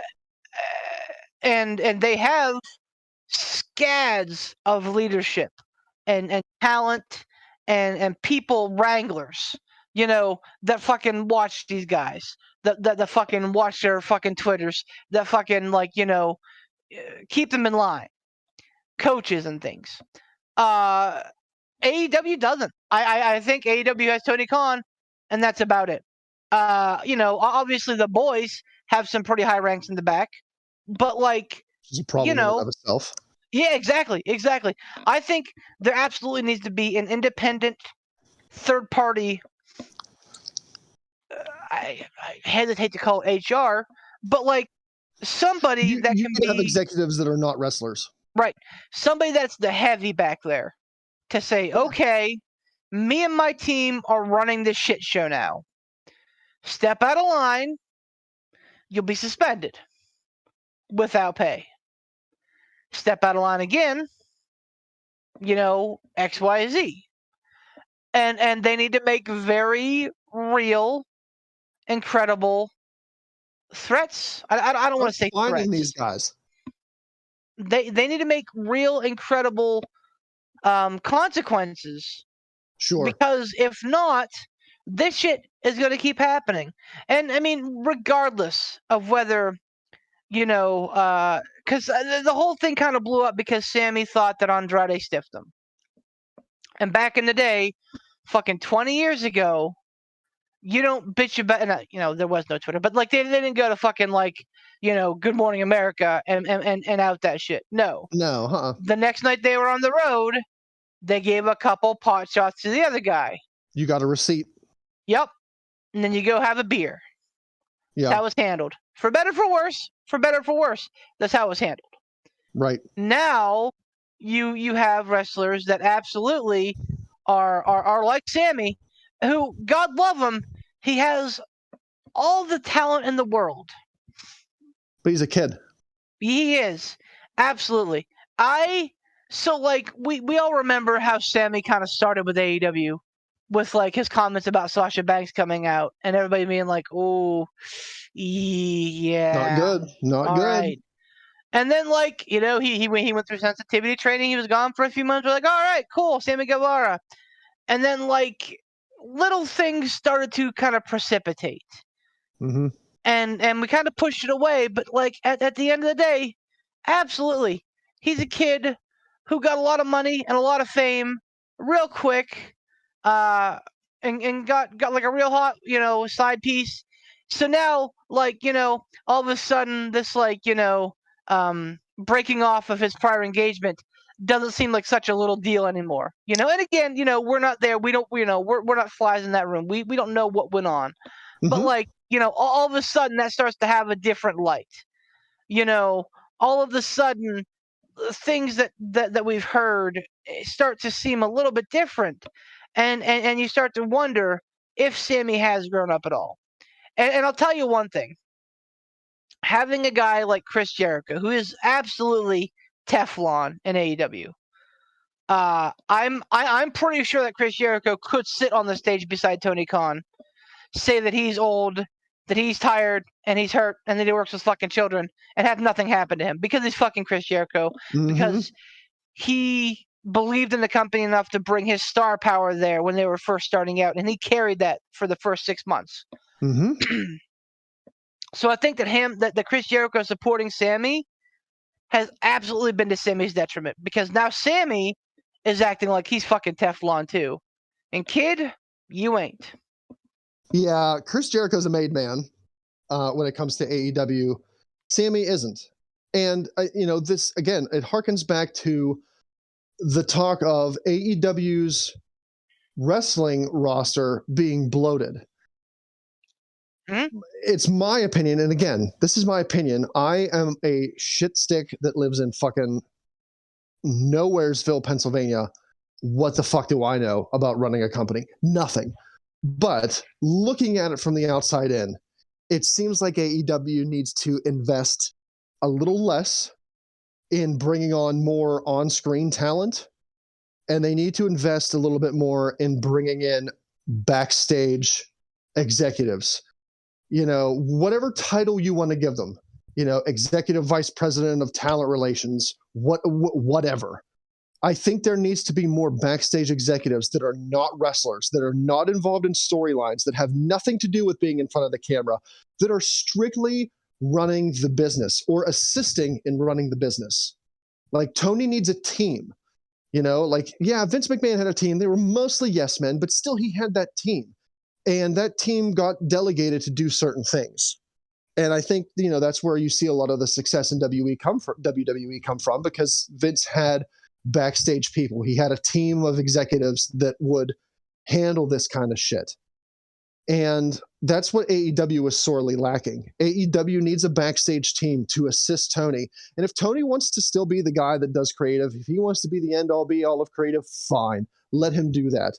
But he needs people backstage that are policing these young kids who are immature and hot-headed because, like Beef said, they got fame, they got money, and it's all gone to their head. And they're friends with guys who are untouchable and honestly stay in line. Like, Chris Jericho stays in line. He doesn't cause problems because he knows better. He's been around the block.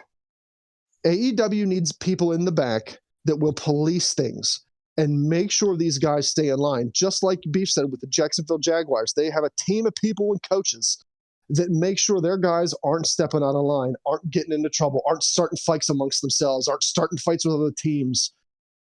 Because you can't have that, because that's going to do nothing but bring you bad press. It's going to shine a bad light on you. It's going to be detrimental to your company, and you can't have that. So that's where AEW needs to, I think, start focusing. They need to get people to police these wrestlers backstage.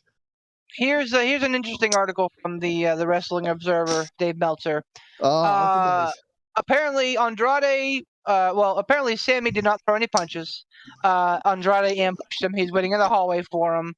People that were in like the pro Andrade camp said that, Sammy said some shit before getting sucker punched by Andrade. But Andrade threw punches. Andrade was warned when he came to work that getting in a fight with Sammy would not get him out of his contract. And Andrade said he wouldn't do anything and then started something. And Meltzer said 100% that Sammy did not throw any punches, and he attributes Andrade's motives to wanting to be fired. So there you go. I think if Meltzer's to be believed, that's exactly why Sammy stayed and Andrade got sent home. That's And exactly why. That would make sense in that case, yeah. Sammy started the shit. Sammy was on fucking Twitter popping off at the mouth, which you can't be doing. No. But absolutely, I think that this has nothing to do with Andrade wanting to get even with Sammy. It had everything to do with Andrade wanting to go and work with his wife. This is interesting too. Mel just says that. Wait, his wife, the White Rabbit. This is interesting. Little snippet here. You're Mel welcome, said that Ransom. the ex-WWE signings are severely backfiring because of the people wanting to go back. He says there aren't many, but maybe 3 to 4, but they are locker room cancer. Oh, absolutely. I think that's absolutely right. And again, I will harken back to the same thing I said about Sasha and Naomi, and again, I don't believe in splitting off a lot of Tomlinisms, but this is a good one. We want volunteers, not survivors. Well, I don't care if you signed a fucking contract or not. If you don't want to be there, if you're gonna just fucking cause trouble, walk around fucking punching people, get the fuck out. Go sign with WWE. Be happy, whatever, man. Well, no. Here's the thing, though. If they're that cancerous in the locker room, if Andrade's going through all this, jumping through all these hoops, and acting a goddamn fool just to get himself fired, what makes him or anybody else that would want to go back to WWE or go somewhere else if they feel like that they're not being utilized in AEW? Do they not think that people from those other companies aren't paying attention? Like, if you're acting like a fuckhead, do you really think that company A, B, or C is gonna want to hire you because you're acting like a fuckhead? Like, exactly. Come on, like, use your fucking brain. Like, even if you here's a perfect example that could really sum this all up. And yes, I understand that not everybody can do this, and it's not for everybody. But while I understand the thinking of we want hostages or we want volunteers, not hostages, I do believe that for better or for worse, if you sign a contract, you need to honor that. Mm-hmm. Do what you got to do, make the most out of it. And here's one person who did. Cody Rhodes. Look at all the shit that he had to deal with and the fucking shit sandwich that was Stardust. He made the most out of that. He bided his time. Whenever his time was up in WWE, he went out, made a name for himself on the indies. Yeah. And the rest is history. I know that's a 1 in a million thing, and I know that's not everybody is going to have that level of success. But my point is, like, Cody did it right. He did it. He did it the right way. If more people did that, they might not have a Cody level success, but I feel like they would have more success than where they're currently at now. They'd have the respect. Yeah, you would have, if nothing else, you would have. I always tell people that I've worked with. We just recently had a driver within. Actually, it was so whenever I went on vacation a couple weeks ago, that was one of my drivers. It was there last week, and I found out it was going to be there last week, the day before I went on vacation. So I was like, well, that fucking sucks. But they ended up going and they're working for another subcontractor. I saw them around like literally that next week. I'm like, oh, hi. Didn't think I'd see you around here. They didn't burn their bridges or anything like that. They didn't fucking walk out. They gave somewhat of a notice or whatever. That's the important thing. Don't burn your bridges. You never know when you're going to be in a position where you might need to reach out to somebody that maybe you hadn't talked to for a number of years or something.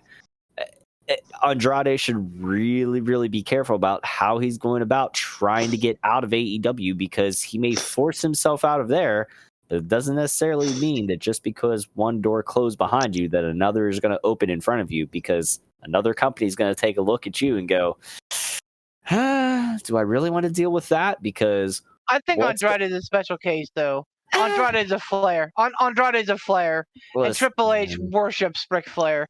He absolutely worships Ric Flair. Here's like, but look, here's the thing though. Like, Andrade aside, like, let's just say that this isn't Andrade and that he isn't a Flair. Anybody. who wants out of their contract with, let's say, an example, AEW. Going around trying to get fired is a bad idea. Stupid. Absolutely stupid. Yeah, it's a bad idea because even if you get what you want, if I'm company B that you want to go to, my first thought isn't going to be, oh, this is great. This guy got out of his contract. I can snatch him up. This is going to be wonderful. My first thought's going to be, oh, if he comes here and decides within a few months that he doesn't like what's happening here, are we going to have to deal with the same thing? Exactly. Is he going to start fights here? Is he going to try to attack talent here to get himself fired from here because he doesn't like what's going on? Right. Like that's not the right way to do business. And I agree with Tom. The right way to do things, and other people can disagree, and that's fine. But my opinion is the right way to do things is you signed a contract. You're bound under that contract. If you want out of it, the right thing to do is to request your release. If you don't get granted that release, then you know what? You need to make the best of what you have. You need to work hard and produce the best product that you can. It doesn't mean you stop asking for your release. You can request your release again. Do it every month. Do it every week for all I care. Who cares? But do the right thing and honor the contract that you signed. Work hard, work to the best of your ability, and if you're granted your release early, great. You got what you want. You can go somewhere else. And that other place, company B, is going to look at you and go, oh, they wanted out for such a long time, but they continued to do what they were asked. They continued to work hard. They continued to produce a quality product. That's the kind of person that we're going to want to snatch up, because even though they were unhappy, even though they wanted to leave, they still were on the top of their game and did everything that they were asked. Yep. So that's going to make them look more marketable to another company.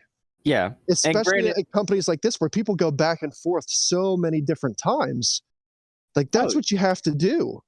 I think it depends on the company, too. I think it depends on the company, too. Maybe. But, like, I feel more along the lines of, like, look, you knew what you were getting into. You signed this deal. If you didn't want to be held to this contract, you shouldn't have signed that. You should have maybe done some, one-offs here and there, done some appearances, got a little bit of off-contract work, and then if you decided that that's where you wanted to be, then put pen to paper. But when you're doing things to try to purposefully get fired, you're going about it the wrong way, and you're just making yourself look bad. And let's not forget. I'm not saying yes, go punch your boss to get fired. That's no.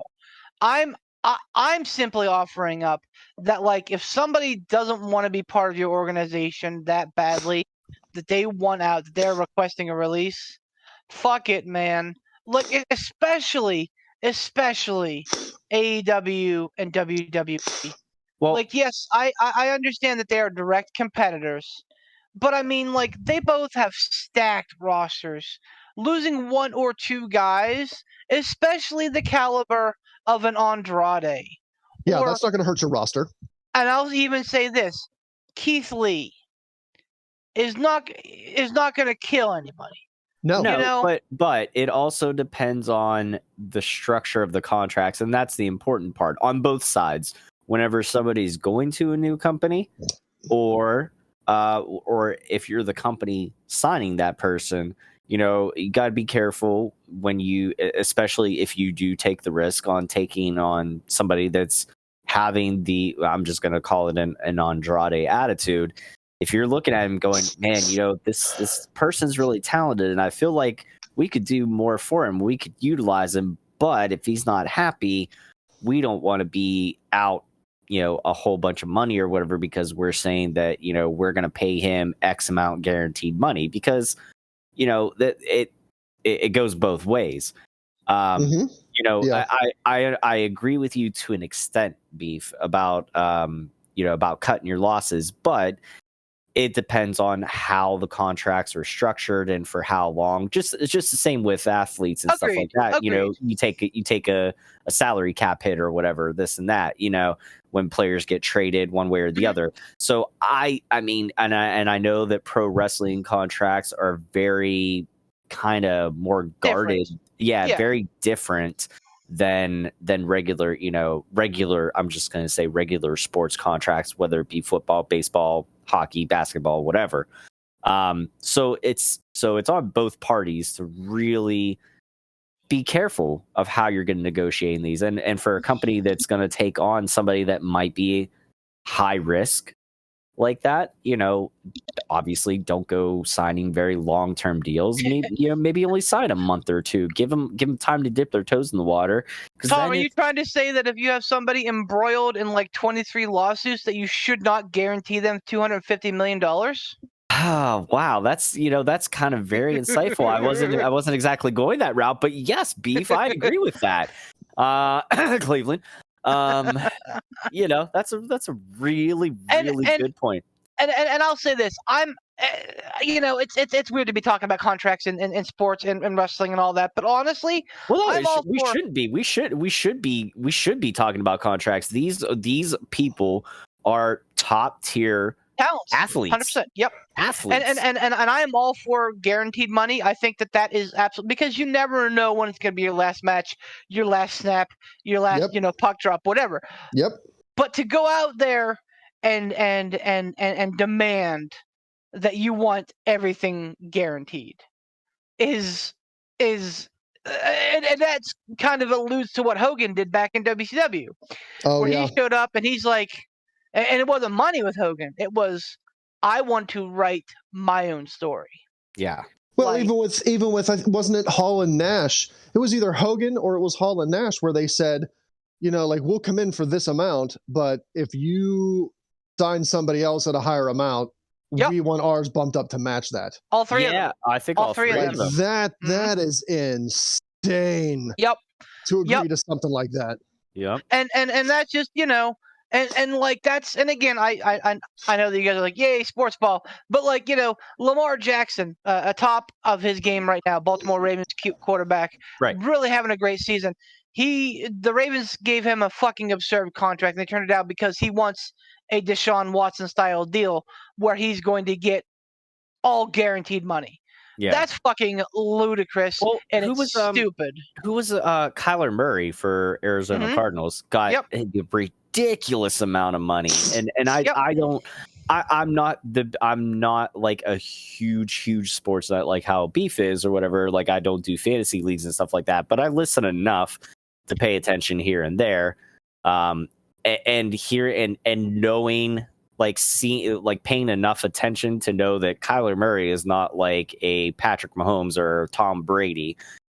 I think he's top 5 scoring points in the league right now. Is he? Okay. He's doing okay. when they signed him, from what I remember last year, it's in my opinion, to me, I was really surprised that he got the fucking ass fuck ton load of money that he did. But regardless, to bring it back around, yes, it's all about the fit, man. Yeah. The Cardinals thought that he was a great fit for their offense, and he absolutely is. He killed it out there in Arizona. I think it's important for any wrestler to, when they sign their contract too, that they have to be a good fit. And I think that that's what's important that we're seeing right now, is that, like, Tony Khan was like, yes, gimme, stockpiling, Yeah. Like, I want to get you so you can't be part of the competition. Yeah. Smart. Very smart. Sure. A great business tactic, not a good dude tactic, but a great business tactic. Because now, and I think that they all saw what we saw, which is like, nothing's going to happen until Vince McMahon dies or gets embroiled in a fucking sex scandal and is fucking forced out. None of us saw that coming. No. And I think if you would have told guys like, Aleister Black, Adam Cole, Keith Lee, to a lesser extent, Rusev, 3 years ago, hey man, Vince will be out in 2022 for sure. Triple H will be taking over the reins. I wonder if those type of guys take their medicine. I bet they do. Suck it up. Because they know how big of a deal it's going to be. And so that makes a guy like Finn Balor, who has been on the main roster, Kevin Owens, who have taken their shit, taken their lumps. Now, Triple H is like, my dude, like, you're here, I'm here, let's make some wonderful music together. Yeah, like you stood by. Yep. You stood by during the bad times. Now I'm going to reward you during the good times. Like now your reward's coming. You know, like you didn't leave us. So yeah. And I don't blame. I think honestly, the case of Adam Cole, I think, is the most curious. Yes, he's good friends with the Young Bucks. The curious case of Adam Cole. I want to see that movie. I think it had more to do with Adam Cole's Twitch stuff than it did anything else. Well, yeah, he has said that was like a very, very important thing to him, and he was not going to lose that. And you know what? Good for him. Like for him sticking to his guns, like realizing that was something that was important to him. Like I give him all the credit in the world, and I understand because I'm kind of in a similar position myself, where I'm like, man, I realize how important my streaming and stuff is to me, and for the last number of months, you guys know that I haven't been able to do it to anywhere close to the degree that I've wanted to do because of work and stuff, and it sucks. I can understand how not doing something that is very important to you can put you in a terrible mental state. So good on Adam Cole for negotiating that into his contract and sticking to his guns. This is I don't know. Maybe this is a dick. Maybe this is a dick thing. But then again, it's out. His dick is out. Have you met me? Like, have you listened to this podcast before? Hi, I'm Ransom. I personally there's no easy way to say it that doesn't sound like a dick, but this is my belief. I want to see more negative repercussions for people that do the kind of shit that Andrade is doing. Mm-hmm. Yeah. Like I will accept if someone wants out of their contract and they're granted their release, and per their contract they can't wrestle anywhere for like 90 days. Fine. You know what? You requested a release. You didn't do anything wrong. You were granted your release. Part of your contract states can't go anywhere for 90 days or can't wrestle on TV for 90, whatever the case is. Fine. But people like Andrade that are trying to purposely get fired, or people that walk away from their contract because they aren't granted their release, I want to see repercussions. Like I would love it if they were made to eat, like to take their medicine. Like I would relish. That's not a dick thing at all. That's called accountability. And I would relish in the fact that like if Tony Khan went to Andrade and was like, look, you want out? Fine. I'll let you out. But you have to sign like whatever it is, like a contract or whatever that says you can't go anywhere for 6 months. If you sign this that says you can't wrestle on TV anywhere for 6 months, I'll let you out of your contract because you're being a fuckhead. I would love that, because that right there, or someone that's like, well, you know what? I don't like what you're doing, so I'm going to leave. I'm going to walk away. I'm just not going to show up. All right, fine. You know what? You want out? You want to walk away? You want out of your contract? Fine. You sign this that says you can't go anywhere for 6 months. I cut you loose because you're doing it the wrong way. I absolutely think that that's the case with like the people who walk out. Like, and again, like I understand that we're all that you guys and I are pretty far apart on that. But like I get it. Like sometimes it's just not a good fit. Sometimes shit changes. You're just not here for it anymore. That's fine. But honestly, for guys like that have tried to do what Andrade's doing, absolutely not. You go ahead, fucking release them from their deal. And say, okay, you know what? I'll give you X amount of the money that we agreed on, but for the remainder of your deal, you can't be on TV. Or like, you can't be on TV for a fucking year or 2 years. Like, make them have that sacrifice. Say, you know what? Like, here's the thing. You can stick with me. Maybe we'll have shit for you. Maybe we won't. We'll see what rolls up. But I'll let you go. But you ain't gonna wrestle on TV for 2 years. Like, yeah, I'd love it. I'd love to see that. You know, because then people aren't gonna. Because then people are gonna fuck around and find out. Yep, exactly. There's the scientific method being put into play in the wrestling business. Yep. Like, you're gonna fuck around and you're gonna find out. Because you walk up in the backstage and you punch somebody to try to get fired. All right, we'll let you go, but good luck going anywhere for 2 years. Yeah, you're sitting on the bench for 2 years. Mm-hmm. And again, I think honestly the punishment should fit the crime. You know, again, if you just fucking no show, you walk out, fine, we'll let you go, 6 months, whatever. Like, but like, and because I mean, you know, walking out and like trying to be insubordinate and start fights in the backstage are two completely different animals. You know, they are. There's a pacifistic way of doing it, and then there's like, you know, I'm just gonna fucking leave a nuclear wasteland behind me kind of thing. Well, it's assault. Like, it's 100%. It's illegal. You assaulted somebody. Like, this isn't. You're not wrestling in front of the camera on TV. It'd be no different than you walking up to some rando on the street and punching them in the face. That's assault. Yep. So look, like, we'll not press charges, but yeah, you won't wrestle anywhere for 2 years. Goodbye. And a quick note on contracts and stuff. I know we had touched briefly on it before, and we had brought his name up a couple of times. Malachi Black, Aleister Black.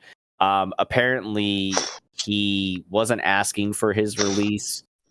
Whenever he was just taking like a temporary leave of absence, you know, kind of. It's just a sabbatical. Yeah, just a sabbatical. But you know, shit had got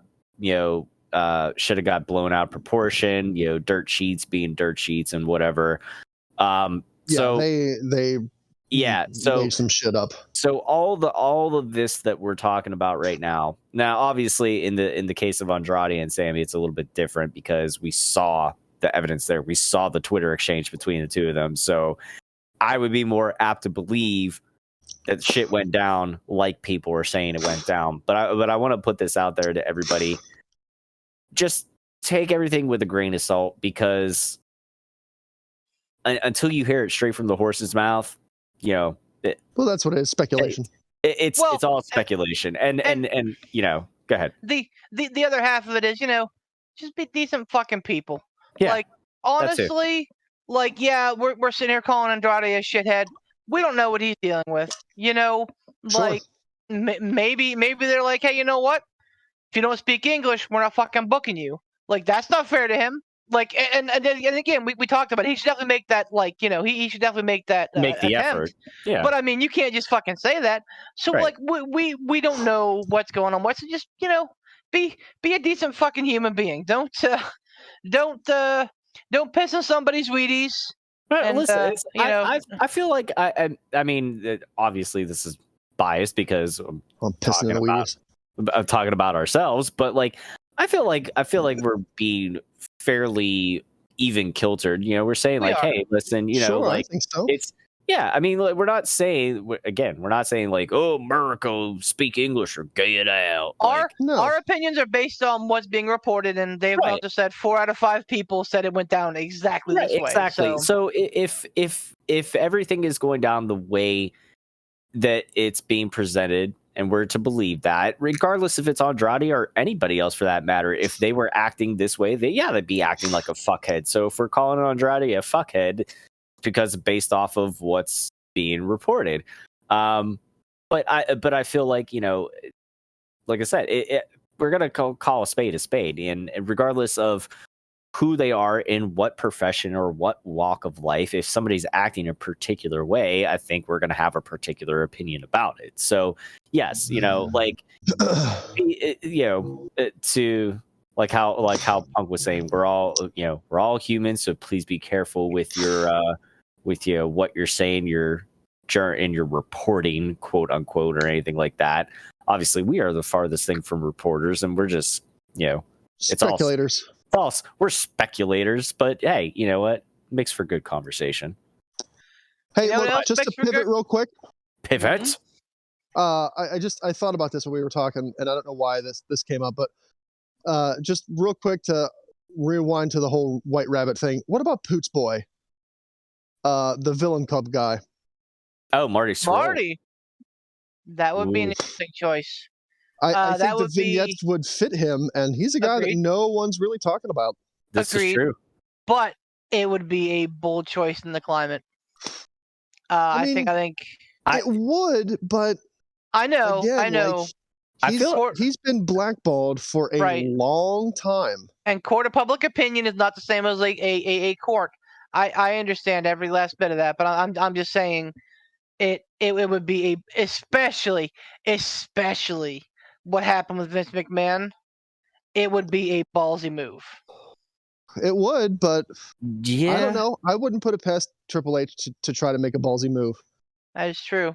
You know, like I wouldn't. That's an interesting. That's a bold strategy there, Cotton. Speaking of bold strategies, guys, we're getting along in the tooth. So you know what that means? Poot! Oh wait, he's not here. Okay. Well, Poot! You know what? Now we already ended an episode like that before. Tom! Yes. Uppercut. What? Okay. All right. Well, thank you to everybody for listening to the Pittsburgh Piledriver podcast. If you haven't already, make sure to go like and follow on our Facebook page. Go subscribe on one of the multitude of podcasting platforms that we're on.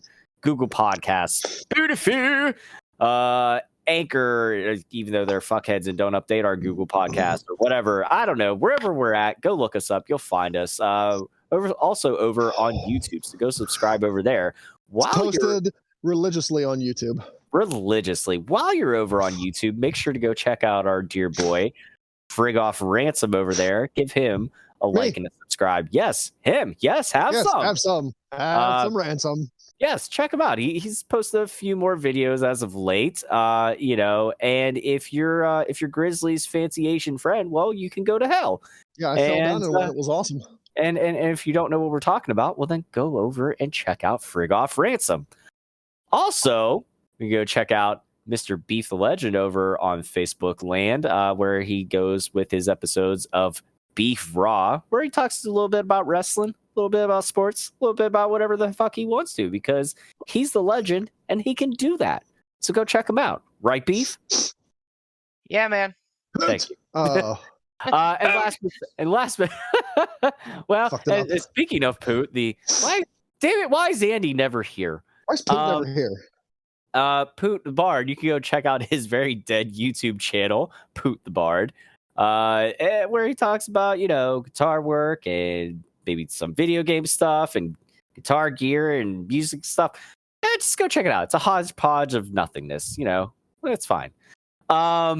And last but certainly not least, want to tell you to go check out my channels, our very own, me, Tiger Bomb Tom, aka Casual Gaming Dad.